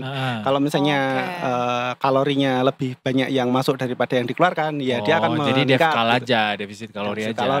Intinya sih seperti itu. Mau kamu membatasi makanan sebanyak apapun, kalau magermu lebih banyak lagi ya sama aja. Bener. Makanya bergerak aja tuh kalau mau olahraga, yang penting bergerak aja, nggak peduli olahraganya apa, nggak harus padel. Masih dibahas plus diatur pola makannya juga sih. Iya, makan. Pola makannya diatur. Tuh, pola makan sama jalan kaki bisa tuh gampang kalau jalan kaki. Jalan kaki minimarket gitu-gitu. Bisa pakai Jakarta, Bandung, Karawang. Agak jauh bisa. Ya Mas ya. Tahu nggak lo ada orang jalan kaki ke Rinjani? Dari Ciputat. Oh wow. Jalan kaki, literally jalan kaki, dia punya bukunya. Ada berenangnya dong? Naik kapal Pak, Bu. Tapi kalau goalnya untuk menurunkan berat badan belum tentu efektif juga kan. Dia kan nggak tiap hari ke Rinjani naik jalan. Iya sih. Paling sekali terus habis itu mager berapa bulan gitu kan ya nggak efektif juga. Mas. Kebetulan beliau juga ke Rinjani jalan kaki itu demi menjawab. Enggak. Ya menjawab keresahan-keresahan. Ya gara-gara cinta segala macam. Ya. Tapi berarti sebenarnya intinya yang harus dilakukan adalah konsisten apapun itu olahraganya. Benar nggak? Ya konsisten kan? Bergerak aja. Mau tiba-tiba gerak cuman gini-gini doang juga tiap hari kalau konsisten juga bisa ya kan? Mau bayar member padel 20 juta sebulan juga kalau nggak di kalau cuman kayak sebulan sekali juga sama aja. Ya. Mau bayar member gym 20 juta sebulan juga kalau datang nge-gym cuma sekali seminggu tetap ada manfaatnya sih. Dia jadi donator paling enggak buat yang lain, buat member yang lain itu ada manfaatnya. Tapi enggak buat tubuhnya. Di duniawi kan surgawi ada pahalanya. Kalau enggak ajojing aja, kan ada lagunya sambil goyang. Ajojing. Lagunya apa? Ya lagunya terserah Om DJ ya kan. Yang penting gerak badannya kayak gitu kan bisa juga olahraga seminggu sekali. Olahraga juga kan Mas? Ya boleh lah. Bisa lah. Mas Yung pelari. Mas Yung pelari? Iya, beliau pernah lari ultramaraton pakai baju SD. Oh kan pernah lihat fotonya deh. Iya kan? Iya benar. Keren. Lagi dong Mas kapan-kapan kesini kayak gitu. Pakai baju SD. Nanti kita juga. Tapi gue mau SMA lo SMP ya? Boleh. SMA, SMP, SD. TK-nya siapa ya? Mas Yansa. Pakai topi bunga-bunga. Pakai rompi. Cibi ya. Oke deh, terima kasih banyak Mas Uyung. Terima kasih banyak Mas Uyung. Tapi ya komentar Pak Menteri tuh ya pro kontra lah ya. Lagi pula memang ya. Mungkin di tengah riuhnya cara berkomunikasi pemerintah saat ini jadinya orang banyak yang kepancing gitu buat marah. Walaupun mungkin maksudnya adalah buat orang-orang bisa sadar. Ya. Tapi penasaran satu. Apa? Sebelum kita tutup. Kalau misalkan kita kena obesitas, kita sakit, BPJS akan tetap nanggung kan? Itu kan tetap salah kita. Tanggung lah, oke.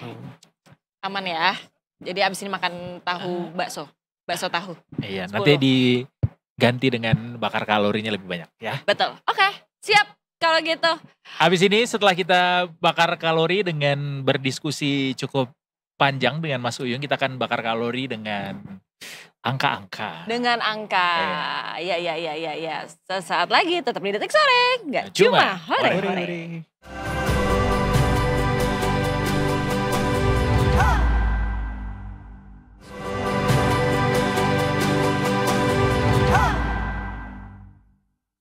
Welcome back to Detik Sore. Nggak cuma hore-hore. Sekarang Edo berubah menjadi Firman Mariho. Wow, baik Edo. Dikerjain saya. Iya. Pak Firman. Ya. Pak Firman pulangnya kemana? Daerahnya? Pulangnya. Pulangnya ke arah Bekasi. Ke arah Bekasi, arah-arah macet Luar tuh. biasa. Ya kan, tapi nggak tahu nih hari ini macet nggak. Soalnya Kamis tuh biasanya agak-agak beda dari Jumat. Jumat udah pasti macet, Senin udah pasti macet.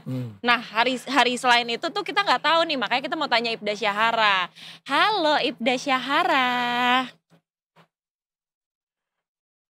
Halo, selamat sore teman-teman di studio. Selamat sore Ibda Syahara. Ibda Syahara Selamat sekarang sore. lokasinya lagi ada di mana? Lagi di PGC Cililitan. Oh di PGC. Sejauh ini PGC kira-kira akan macet nggak atau nggak nih? Lancar nih kayaknya hari ini.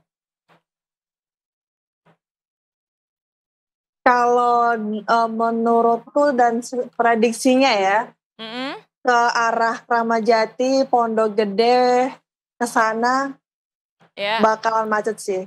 Bakalan macet. Tapi sejauh ini belum mulai macet, cuman ada bau-baunya akan macet nih. Iya. Oke, baik. Sudah mulai ada pertambahan volume kendaraan sih. Oh gitu ya, bisa dilihat di belakang itu lumayan ramai motor-motor sih kebanyakan kalau misalkan aku lihat dari sini. Jam pulang kantor ya? Iya, jam pulang kantor, benar. Ya udah kalau gitu langsung aja silakan Ibda Syahara laporannya. Oke, baik, terima kasih rekan-rekan di studio dan selamat sore. Detikers dengan saya Ibda Syahara dari NTMC Korlantas Polri pada sore hari ini akan mengajak Anda untuk memantau situasi arus lalu lintas terkini tepatnya dari kawasan Simpang PGC Cililitan, yang mana untuk kondisi arus lalu lintas tepat di belakang saya pada saat ini terpantau memang sudah terjadi peningkatan volume kendaraan cukup signifikan dari berbagai arahnya karena memang berkaitan dengan jam pulang perkantoran. Kemudian Detikers untuk arus lalu lintas dari arah Kramajati ataupun Pondok Gede yang hendak menuju ke arah Cawang Uki pada saat ini juga terpantau ramai.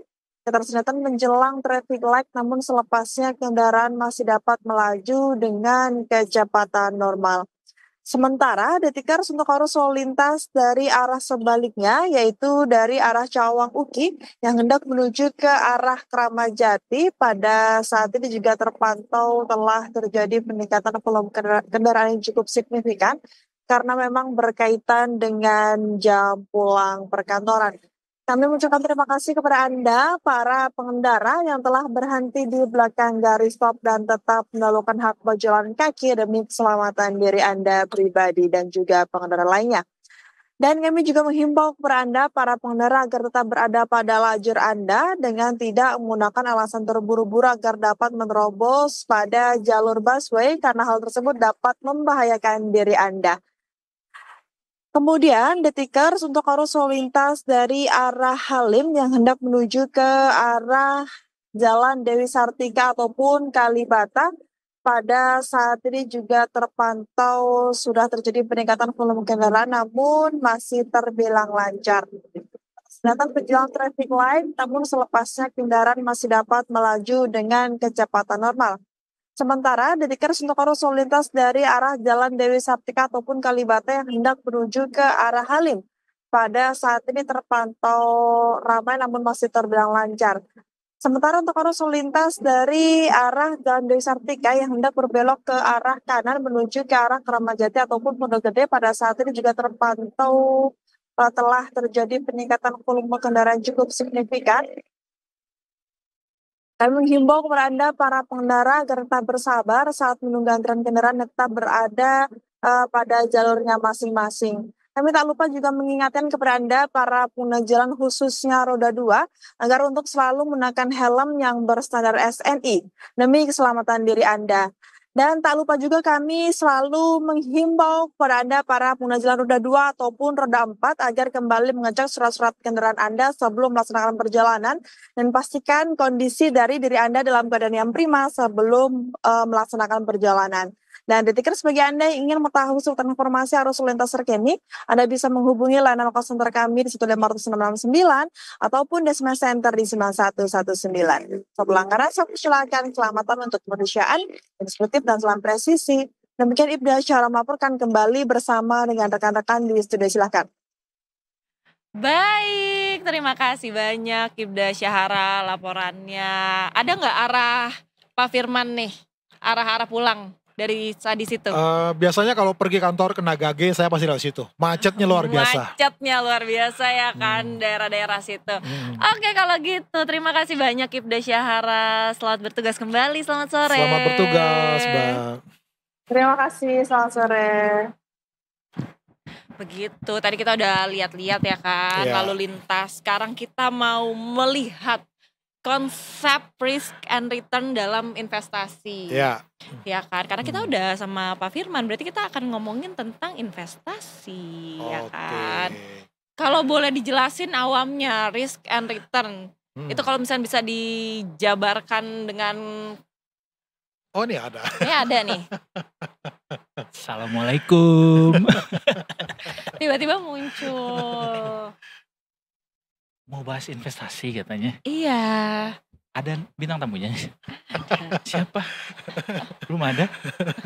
Sinar. Ada Pak Firman Marion di sini. Pantulan daripada cahaya. No. Welcome back Pak Firman. Pak Firman terakhir kali datang ke sini tuh bawa buku. Apa buku? Sekarang bawa apa Pak? Bukunya lagi persiapan dicetak. Oh, udah masuk cetak. Udah dapat penerbit. Udah. Ih, keren, cepet banget progresnya. Buku apa belum tahu. Masih paham Pak Firman. Bukunya kumpulan dari materi-materi yang kita bahas di Sunset Talk. Oh ya? Iya. Oh, menarik. Jadi kalau mau bisa jago ngatur keuangan, mau punya masa depan secemerlang masa depannya Pak Firman, nantikan bukunya ya Pak Firman ya. Udah bisa di spill nama tanggalnya nggak?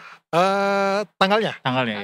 Nanti, jadi mereka lagi siapin timelinenya. Atau bulan deh? Nanti mungkin minggu depan. Gak mau di-spill, gak boleh. Belum. Oke. Jadi ini kayak buku sakti panduan untuk menjadi Pak Firman gitu. Menjadi sesukses Pak Firman. Benar. Kenapa kita bilang menjadi seperti Pak Firman? Karena Pak Firman tuh selalu membawa literasi keuangan yang dar-der-dor setiap kali datang ke sini, kayak nampar kita terus gitu. Kali ini yang mau dibahas adalah memahami konsep risk and return dalam investasi. Jadi investasi itu punya dua sisi mata uang ya Pak ya. Betul. Ada risikonya, ada untungnya. Betul. Tadi sebelum lo datang gue mau minta jelasin. Oh udah nanya. Oh, aku belum lihat Pak Firman dari sini tadi. Boleh Pak Firman, boleh dijelasin? Ya. Hari ini kita mau bahas tentang no risk, no return. Oke. Jadi kalau kita mau sukses, kalau kita mau punya kehidupan yang lebih baik, nah jangan bermain aman. No pain, no gain. No pain, no gain. Nah, jadi banyak orang, mungkin setiap orang lah, dia ingin hidupnya berubah. Iya, ingin ada sesuatu yang lebih baik. Misalnya dia punya kehidupan yang lebih baik, dia bisa lebih santai, atau dia bisa lebih cuan. Tetapi ada satu penghalang yang biasanya ini yang orang gak suka. Karena dia gak mau ngambil resiko. Itu? Karena gak mau ngambil resiko itu tadi. Jadi makanya kita mau bahas no risk, no return. Ini berarti berlaku buat orang-orang yang suka di zona nyaman. Saya kan kita takut. Nampar lagi. Kita kan takut, ragu. Karena orang berpikir bahwa risk return itu hanya ditemukan slogannya kalau kita investasi. Padahal sebenarnya ini adalah real cerminan kehidupan kita. Benar. Gitu. Nah, benar. Real cerminan kehidupan kita nih.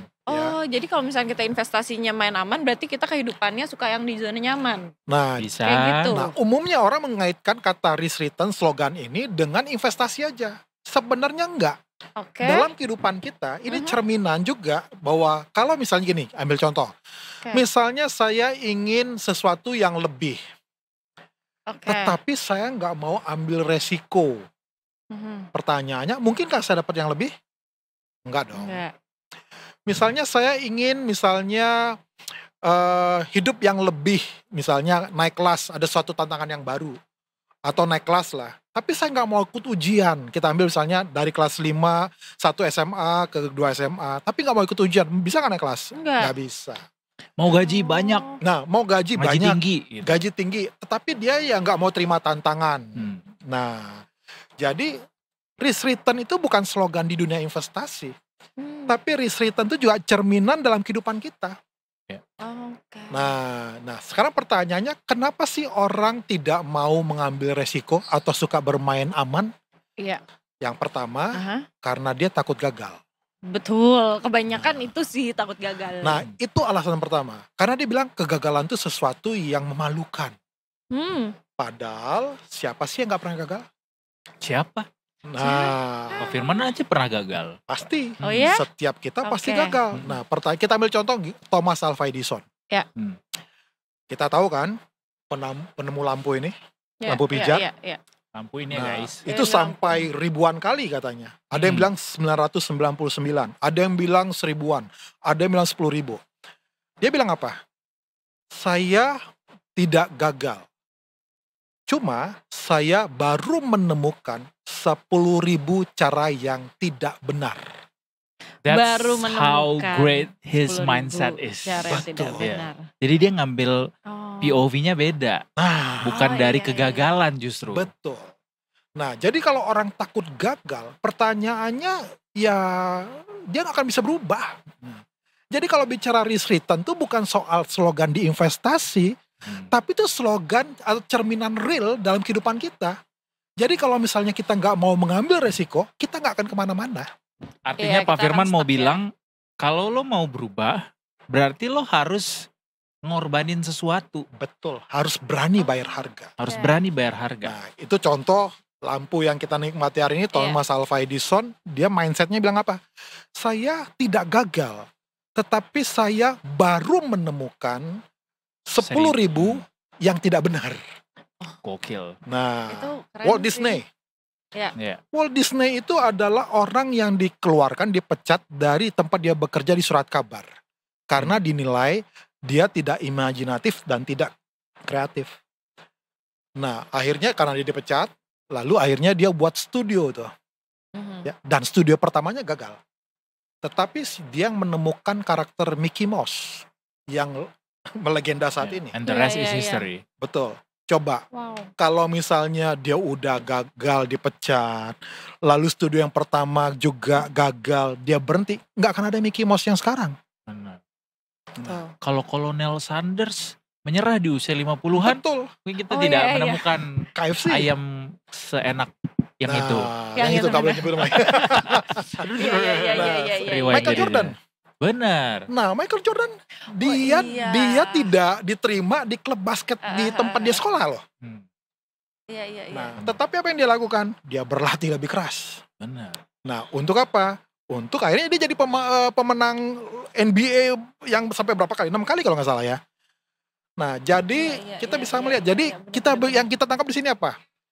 Kegigihan itu lebih dahsyat dari bakat. Orang punya bakat, nggak gigih, nggak akan ada. Hard work beats talent. Nah berarti kalau misalkan kita jadi jauh kemana-mana kita ngomongnya ya. Kalau misalkan nih kita balik lagi ke investasi deh, kan. Kalau misalkan kita tahu ini resikonya tinggi banget, tapi kayak aku punya pendirian yang sangat kuat, yakin banget. Jadi mendingan dilanjutin aja atau kayak tinggalin deh. Nah, nih Mbak Pocut, ingat ya, risk biasanya ada strip return, betul nggak? Iya, betul. Artinya risk dan return ini bukan dua kata. It's one phrase. Betul, satu frasa. Di mana itu antara risk dan return itu satu kesatuan yang nggak dipisahkan. Jadi, so if you want a return, so you have to face the risk as well. Betul. Ya justru karena resiko adalah maka ada return. Kalau nggak ada resiko nggak akan ada return. Iya. High risk, high return. Low risk, low return. Nah, jadi bagaimana karena tengah-tengahnya itu ada strip, jadi itu satu frase, ada saling terkait. Jadi kita mesti menyadari jangan kita mau returnnya tapi nggak mau resikonya. Atau kita mengabaikan resikonya sementara mengharapkan returnnya nggak bisa. Nah, dalam kehidupan kita juga, kita nggak akan kemana-mana kalau misalnya saya tidak berani mengambil resiko. Wow. Nah, misalnya tadi kita takut gagal. Lalu yang berikutnya misalnya takut kehilangan. Wah, Nggak takut kehilangan modal, takut kehilangan uang, nggak kemana-mana. Takut kehilangan suasana nyaman. Nah, ini musuh terbesar. Merasa udah nyaman, cukup misalnya ya. Cukuplah dapat gajian setiap bulan. Betul. Ya, cukuplah dengan status ini. Ya, cukuplah seperti ini. Dia hanya sebagai penikmat misalnya dari orang lain. Itu juga bahaya. Wah, dia mengagumi seorang misalnya trader tertentu atau anak itu. Tapi dia hanya sebagai penikmat. Iya, betul. Tapi dia nggak mau misalnya untuk kehidupan yang lebih karena takut mengambil resiko. Karena takut keluar dari zona nyaman. Karena takut kehilangan sesuatu. Padahal ada yang namanya mitigasi ya Pak? Ada namanya mitigasi. Untuk bisa mengoptimalisasi si return tadi. Betul. Oh, oke. Jadi kalau misalkan ternyata ada resiko investasi yang tinggi, ya udah berarti diterusin aja, siapa tahu Nah, gitu. tinggal belajar. Ya, jadi cari pengetahuan tadi untuk supaya bisa mitigasi resikonya. Nah, itu kan masih dilatih. Nah, sampai akhirnya ya praktek, sampai akhirnya memahami, oh iya, itu kan nggak bisa 1 hari 2 hari. Nggak bisa hanya sekedar baca buku. Nggak bisa hanya sekedar workshop. Nggak bisa hanya 2 hari, 3 hari, 1 minggu. Nah, tapi itu harus dilatih terus-menerus. Jadi apa saran Pak Firman buat orang-orang yang terjun ke dunia investasi dengan background FOMO? Nah, yang FOMO yang lebih bahaya lagi FOMO gitu kan. dan ingin cepat kaya. Lagi tuh, katanya. FOMO lebih bahaya lagi. Artinya dia mengambil keputusan bukan karena pertimbangan yang dari dia, keyakinan dia, tapi hanya sekedar ikut-ikutan. Nah, biasanya kalau udah kejadian kayak gini, yang ada dia menyalahkan. Nah, lalu gara-gara menyesali pemerintah nih ngomongnya begini nih. Bener. Ya. Gara-gara Pak Firman nih kemarin bilang bahwa supportnya di sini nih. Bro. Betul. Ain't nobody got time for that. Nah, betul. Makanya kenapa kita buat misalnya agak nyindir sedikit nih. Kenapa kita buat AI itu? Karena banyak orang komunitas dia hanya dengar apa kata leadernya, apa kata FOMO, kata orangnya, apa kata ini, ya nggak bisa dong. Kata yang paling nggak boleh dalam investasi, ya di OJK tuh, memastikan atau menjamin, itu haram. Memastikan atau menjamin tidak boleh. Nah, nggak ada yang namanya kepastian dalam sebuah investasi. Dalam kepastian investasi. Kalau ada kepastian dalam investasi ya semua orang investasi aja ya. Ini juga, ruangan kosong. Benar, nggak usah ada yang kerja. Duit aja tuh masukin ke mana yang nawar-nawarin keuntungan besar. Betul. Nah, iya, tapi masalah Pak, ini kan tanpa bermaksud untuk mendiskreditkan golongan tertentu gitu ya. Banyak tuh teman-teman kita yang masih gampang mudah terayu atau mungkin mereka sebenarnya sudah tahu oh ini bakal begini nih risikonya nih, tapi tetap mau ikut terjun ke situ, itu karena apa sih Pak? Nah, sebenarnya kalau misalnya dia tahu resikonya misalnya ada, dan selama dia bisa mengukur resikonya bahwa itu memang memberikan sesuatu yang bermanfaat bagi dia, ya itu boleh-boleh aja. Kayak judi online Pak. Nah, kalau judi online maaf ya, itu berarti sesuatu yang nggak benar. Karena seperti yang kita pernah bahas dulu, kalau judi itu kan nggak punya dasarnya. Ya, dasar untuk kita ngambil keputusan tuh nggak ada. Dia hanyalah adalah untung-untungan, gambling. Berarti saham bukan judi ya Pak? Saham bukan judi. Karena apa? Kita lihat ada fundamentalnya, ada beritanya, ya. Ada secara teknikal misalnya kita bisa lihat misalnya ini saatnya orang udah jenuh jual, udah jenuh beli. Terbukti secara empiris gitu ya? Terbukti secara empiris. Nah, jadi beda dengan judi. Nah, banyak orang yang tadi ingin cepat kaya, lalu akhirnya apa?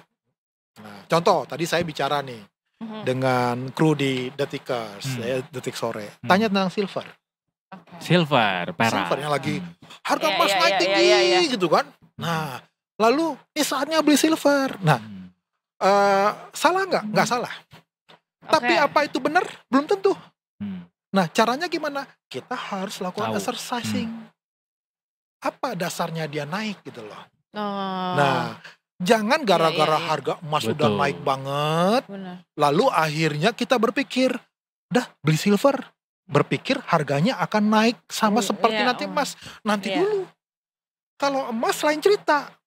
Kalau emas itu dipakai sebagai untuk menjaga nilai tukar mata uang negara. Contoh Cina. Yeah. Dia itu paling besar untuk beli emas. Kenapa? Karena dia menjaga nilai tukar mata uang negaranya di saat dia sekarang lagi perang dagang dengan Amerika. Nah, sekarang hedging. Pertanyaannya kalau perunggu apa? Nah, perunggu band, Pak. Hah? Perunggu band, Pak. Bapak belum dengar ya? Bapak harus dengerin si perunggu. Band, ya. Judul lagu yang harus dengerin pastikan Rio Akhiri Malammu. Oh, iya, nanti gitu dengerin ya, ya Pak. Oke. Nanti Lanjut kirim lagi, ya. Pak. Iya, lanjut lagi Pak. Nah, jadi jangan sekedar ikut-ikutan. Ya. Itu sebabnya kita penting belajar. Ya. Kita penting misalnya ya mencari tahu informasi yang benar. Betul. Jadi jangan karena perunggu naik, emas naik, lalu orang mulai beralih ke perunggu dengan berpikir nih perunggu juga akan naiknya sama. Nanti dulu. Belum tentu soalnya Belum tentu soalnya. Nah, kita mesti lihat beda dong perlakuan perunggu dengan emas tuh beda. Emas tuh sebagai lindung nilai. Emas tuh sebagai untuk menjaga mata uangnya. Kalau perunggu bisa? Belum tentu. Belum tentu. Ya, dan saat ini belum ada yang mengatakan perunggu dipakai untuk misalnya menjaga nilai mata uang, lindung nilai, belum pernah gitu loh. Nah, jadi kalau dibilang misalnya perunggu nanti akan habis lalu jangan-jangan nanti pas pada saat habis ada satu material lain yang bisa dipergunakan untuk mengganti perunggu. Krypton, batu Krypton, Superman. Tapi kalau emas kan kita udah tahu ya, udah lumrah, udah tahu dari dulu memang emas itu adalah sesuatu yang dipakai untuk nilai tukar, bahkan itu jadi sebagai lindung nilai. Iya. Nah, itu jadi jangan ikut-ikutan. Jangan FOMO. Pokoknya. Jangan FOMO. Pelajari dulu ya. Pelajari dulu. Jangan ini FOMO. buat diri kita sendiri juga kan? Ini buat saya. Bener. Jangan FOMO. Pelajari dulu yuk. Kita tuh suka banget ngikutin tren soalnya. Iya. Orang kemana kita ikut kemana. Orang main pedal kita main pedal. Masih dibahas pedal. Kayaknya Mas Edo mau lagi main pedal. Ya udah besok main pedal bareng-bareng. Enggak. Lagi happening kan kayak. Gue kalau nggak ikut circle orang-orang main pedal tuh gimana sih? Karena kayak everybody plays pedal right now. Betul, tapi kan itu investasi juga, investasi kesehatan. Yang penting gerak. Nah, kalau beneran dipakai sih iya bagus. Kalau raketnya cuma dipakai sekali seminggu juga kan. Yang penting kan pernah dipakai. Oke. Nanti saya diserang sama fans Padel Nation. Padel Bajide. Iya. Bukan salah. Salah. Jadi yang namanya investasi itu datang bersamaan dengan risiko juga ya Pak ya. Betul. Gak cuma bicara soal untung, tapi kita harus juga pahami ini ada risikonya. Betul. Mau dia yang risikonya rendah, sedang, tinggi. Semua ada risiko, nggak ada yang nggak ada risikonya. Betul. Nggak pernah dikenalin tuh ya Pak ya. Ini nggak ada risikonya guys gitu. Kayak zero risiko, nggak ada. Bahkan bisnis pun ada risiko. Ada risikonya. Betul. Jadi resiko pasti ada. Cuma yang menjadi persoalan bagaimana mengelola risikonya. Betul. Bagaimana memitigasi risiko. Bagaimana mitigasi risikonya. Caranya gimana? Tanya Pak Firman. Pahami secara lebih lanjut dalam kelas-kelas Pak Firman. Oke, betul. Benar kan Pak ya? Betul.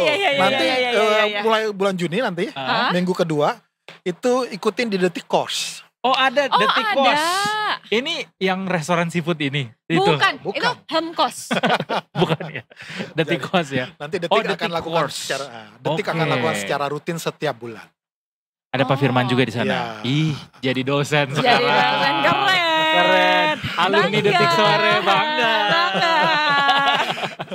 Udah bikin buku, jadi mentor, narasumber di Detik Sore. Apalagi sih mimpi Pak Firman selanjutnya yang belum tercapai? Tinggal memaksimalkan aja ya. Saya ingin banyak orang terbantu ya. Saya bisa jadi berkat. Amin. Semoga ya Detikers ya. Semoga, amin. Apapun rencana-rencananya Pak Firman, kita doakan sukses. Makasih Mas Edo. Makasih Mbak Ponco. Kita tunggu buku terbarunya nanti ya, The First Book. Yes. Dari Firman Marihot yang akan launching secara eksklusif di Detikcom kayaknya. Oh bener kan? Iya kan? Iya. Nanti kita minta tanda tangannya. Oh iya bener. Itu kan nanti tergantung Mas Edo juga sama Mbak Ponco. Iya bisa. Kita bisa jadi hostnya untuk launching acara itu ya. Bisa ya, ingat ya. Terima kasih sekali lagi Pak Firman. Terima kasih Mas Edo. Lupakan tagline-nya kita. Gak cuma hore-hore ya. Nah, there you go. Emang betul. Sekali lagi juga terima kasih buat Detikers semua yang sudah menyaksikan Detik Sore. Yes. Kita akan balik lagi besok, adalah hari terakhir untuk pekan ini. Ya. Udah, iya aja. Iya. Ada lagi yang mau disampaikan Ibu Pojok? Udah capek ya? Saya Pojok Kamar pamit. Duardo, Simarangkir pamit. Pak Firman Marihot pamit. Ya. Juga seluruh kru yang bertugas hari ini pamit. Siapa lagi yang pamit? Udah semua ya? Udah semua pamit. Kita ketemu lagi besok. Cuma di Detik Sore. Gak cuma hore-hore.